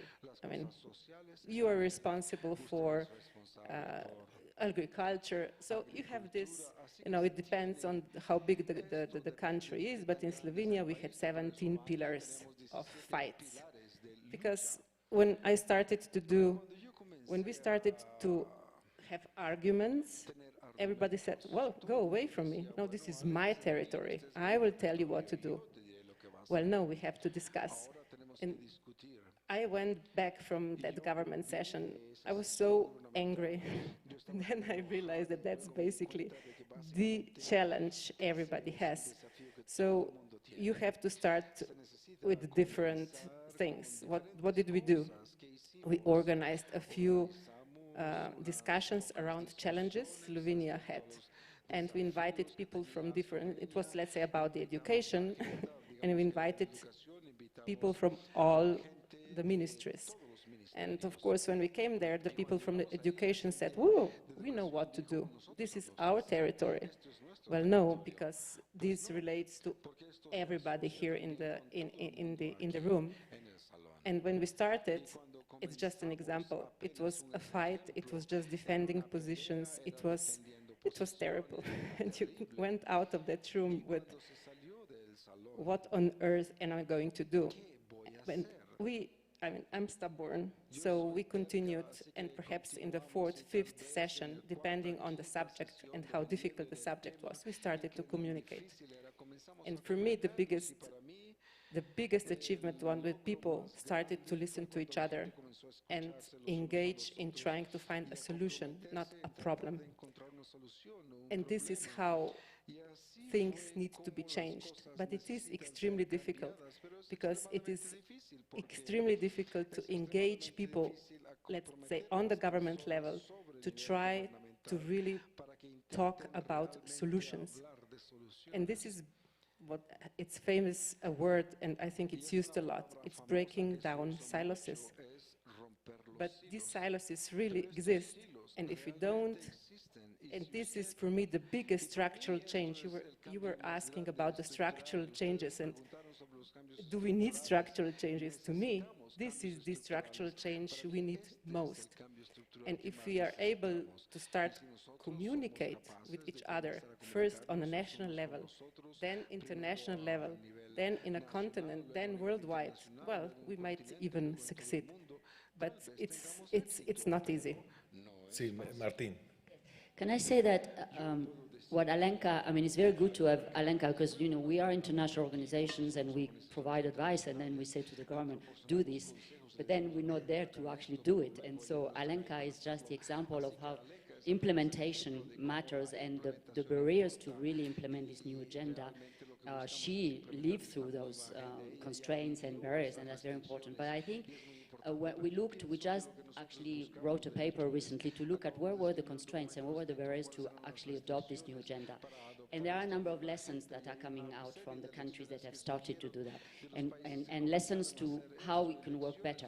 And there are a number of things that come out, and in particular legislating, but also budgeting. Because, you know, at the end of the day, if you tell the education minister, look, I'm not going to give you the money to do this project until you prove to me that it is going to have an impact on the labor market, not on education, or that it is going to have an impact on, I don't know, something else, on the health or whatever, then, you know, it can make a difference. So budgeting, the budget is a very, very strong instrument to actually force this cooperation when the cooperation, or break the silos when the silos. But you need to have a very strong administration of a center. It could be the Treasury, it could be Prime Minister, it could be somewhere that make these decisions and force the collaboration when the collaboration doesn't exist. Another example is Wales, where they put in place a commissioner, completely independent, that actually goes and sees whether the government is actually delivering on the well-being agenda. And if the government, or it could be the education ministry, it could be the environment, the commissioner writes in the newspapers, is in the media, and says the government is not delivering on the agenda, and puts the responsibility of the government to actually do it. So there are some institutional mechanisms that can help. Y en ese sentido me gustaría preguntarles, a ver, aquí hay una dificultad por hacer explícito qué significa el cambio de modelo y el cambio estructural. Entonces, y ya que ustedes están, creo que todos sentados en posiciones muy similares, o sea, ¿cuál es el cambio explícito que más enfurecería a su colega del Fondo Monetario Internacional? Bellísimo. Te voy a llevar en todos los seminarios que voy. Cuando voy al seminario voy a decir, vengo, pero solo con él. A ver, yo creo que hay un tema que es interesante. Miren, educación. ¿Quién no está de acuerdo en tener una política educativa? Nadie, todos. Agree on having an educational policy, but when you build an educational policy, you have the problem of the budget, but you also have coordination with other economic policies. An example, I can have an educational policy that generates employment. We have an industrial and technological policy that creates the seed, the drivers to build the sectors, the new companies. No. What is upsetting for the technician of the FMI? Because it does not want this politics of central of technical. But as Mario states, you go to China, China has an industrial policy. Korea has an industrial policy. Yes. Does the United States have an industrial policy? Yes. Does Latin America have industrial policy? Why? You have two reasons to think on this, since we're closing. First one is because analytically, the model does not allow you to have it, because almost the political economy lets leave the status quo. A second reasoning, which is fun, is because we send all our interior messengers to study in the States, and the ministries of embassy, they open the book and they say, you do not have to do politics, because if you do politics, it will be a disaster. You're going to generate imperfections. You're going to capture. You're going to destroy. You're going to do a great amount of bad things. So the ministry comes, it goes back to America and says, do not have any industrial policy because it's bad. And then we have the Ministry of the U.S. in defense and industrial, which is they spend for small and medium companies for defense, and nobody asks whether they have a market or not. So when you say what is the true reason of this, when you go and study and you explain the model, you say, no, you come from the CEPAL. You did not understand it. No, you did not understand anything. You do have not a political class. So with my friend of the fund, it is quite clear that this is fundamental topics. So when you ask the questions, what do you need to change the model structurally, you need fundamentally a lot of policies, from social to...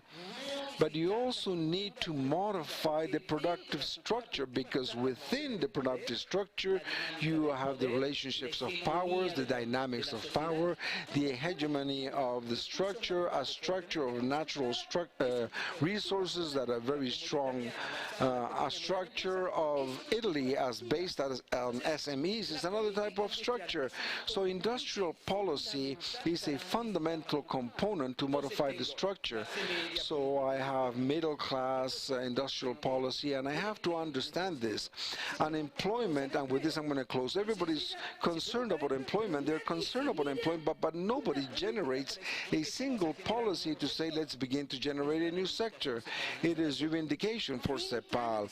40 years saying we have to have industrial policy. You have to have technological policy, because if not, we're not going to generate, we're not going to diversify, we're not going to generate employment. What do you need? You need the combination of the policy, but if you do not change the structure, not. Commerce. I was going to say everything, but since I'm here, I'm thinking. So I asked myself, international trade. I'm going to ask, all economists think that international trade is an objective or is it an instrument? I open the economy because I want to use trade to improve the welfare of my society, or I'm going to look for commerce because biologically that's how it works. There were mistakes everywhere. Trade is a component. China administered commerce. Korea, Europe managed commerce. Europe, when they generated for development, industrial policy, and a closed economy. You cannot say that's a lie. Can someone tell me that that's a lie? Because sometimes I feel that I'm dreaming. It's not a lie. I'm not saying that you have to do it the same. I'm not saying that you have to do it the same way. What I'm saying is that there's an issue when you think of a model that has not gone to the ideologic, has experience, and be pragmatic. And there you understand the indicators. And to close, the middle class. If we do not think about how we interpret the generation of the last 10, 15 years in Latin America, our new middle class, they are under a concept. The key concept is vulnerability, as the CEPAL has stated. We are very much concerned about vulnerability. We are not going to understand what is happening, and this is associated to a policy class.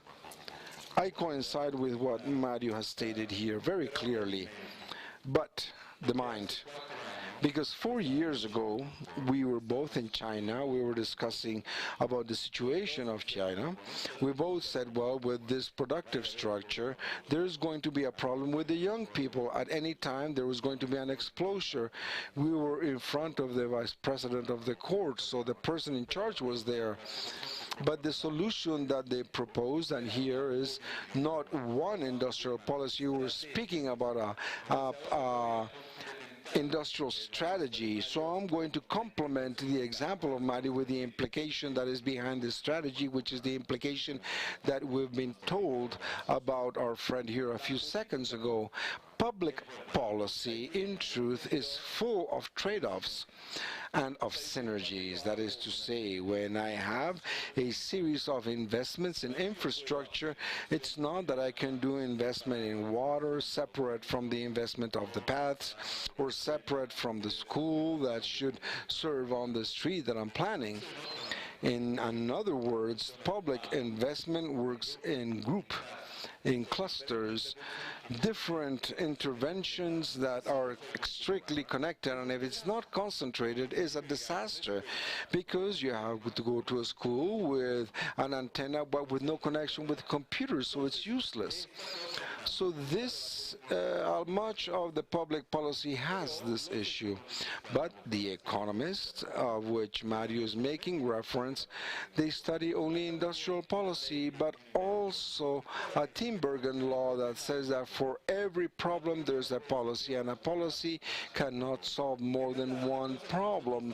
What we are discussing here, and this inequality, social integration, greater productivity, are all things that require more than just one tool of public policy. If you want to do a productive transformation, it is again for the policy of education, industrial policy, also the professional education, also financial policy.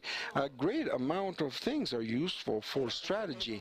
Now, these things, we see it abandoned for the vision of public policy. It's not desperately needing the capacity of building the connection. And here I'm going to make a proposal. Listening to the just reference to the work in administration, it has been done in sectoral silos. And right next to the sectoral silos, there is another way of looking to the solutions for public policies, which is territorial logic. If I am concerned about how to develop a region or a city, necessarily I have to begin from the issues, not from the policy. The problem with the bureaucrats is that they have solutions and they begin to look for the problem. I know what you should do in respect to this issue, so let's see where can I apply it. If you begin from a region, necessarily you have to say, what is it that does not work? What have you to do here? That's necessarily the response to the multi-sectoral. And I believe that when you're building public policy, you should not only have the territorial, rural, and urban dimension, but most assuredly an important dimension with an advantage that if my mother, I explained that we're going to work in her municipality, she's going to understand. If I tell her that she needs a labor market, she does not understand, obviously. This dimension, I believe, is crucial in the discussion that we have. And this means that we have to trust the welfare indicators, applying it at a regional level that allow us to have a reference to Colombia.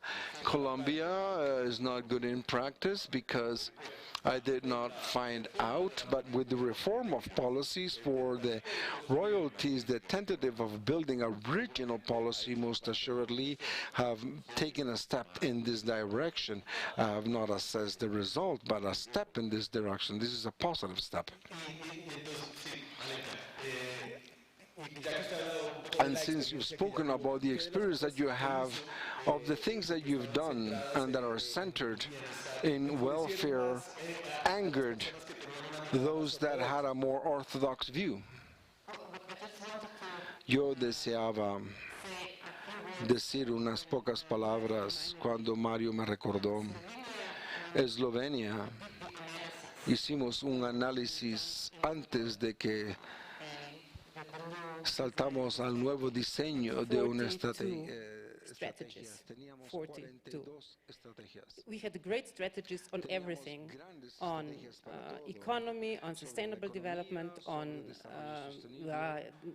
even on technology, communication, education, on social welfare, everything. We had it all covered. The only problem was that they were going in different directions, and nobody really found that out. And that was also, and I think a lot of countries are in that mode. Why? Even in the European Union, when you try to get when you apply for the absorption of European funds, for each and every sector you need a policy, a strategy. So you're forced to do something, even though that goes in a completely different direction. So now going back, yes, we do need umbrella things. We do need, let's say, sectoral strategies. And I mean, having sectoral approaches for the design of solutions is what the world needs all around. I think this is very important, and this is why, and I see Kay saying we need to conclude. So, no, but this is why it's very important that when we see the countries that have actually started to embark on this, they start from what are the sort of 3 or 4 or 5 transversal priorities for the government. So it will be, productivity. Productivity is not a policy. You don't have a policy for productivity, but they see that they have a problem with productivity. They see that they have a problem with youth, not education, but much broader than that, on youth, on elderly, and so on. And if you start with this, and then you will say, I want to have a new digital. I mean, Angel was telling us about digitalization. Digitalization will also require many policies to address many policies, infrastructure, competition policy, and so on and so forth. So it's not the siloed type of policies. But so you start with issues. They are transversal. So this is multidimensional, and you have to have the metrics that go with that. So you need to have the indicators that will allow you to not only do your diagnostic, but then to monitor what you're doing, to set the impacts, and then to change again if you need to change your strategy. So it's a whole of, and it requires a whole of government approach, not sectoral approach. So we come back to your first question. Is it a change, a fundamental change? Yes, it is. It's not just doing better at the margin. You have to really change. Also, the operation, the sort of the machinery of government, the machinery of how you do things, that requires a lot of thinking and changes. Perfecto, entonces, y creo que con eso podemos terminar. Simplemente voy aquí a traer algunas de las cosas que quedaron, y la primera es con la que usted enunciaba, Martín, es que no stated, Martín, that is not just an indicator, it's a structural change, and it is not only an indicator, it's a new approach. You have to break down the silos that exist within the government. There's a great question about how to generate conversation among countries and how to bring this discussion to the multilateral framework, specifically when it has to do with countries under development and developed countries. You have to have industrial policy, you have to modify the structure. You have, again, the CEPAL states, and here I have more people listening. International trade is a means, not an objective. It is a means, not an end, and it's not just an industrial strategy, but an industrial strategy for the development and multi-territorial. And something that is obvious is that you have to go to the reality and bring theories from the reality and not just have theories and force them on reality. Thank you very much for this closing, and thank you very much for all of you.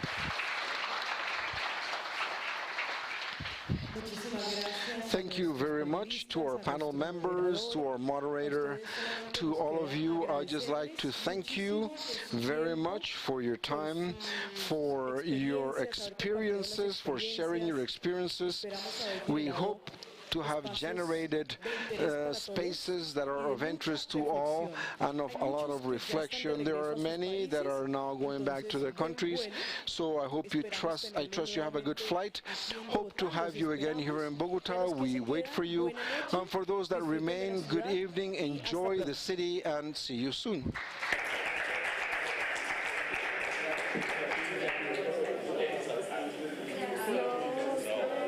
Muchas gracias a ti.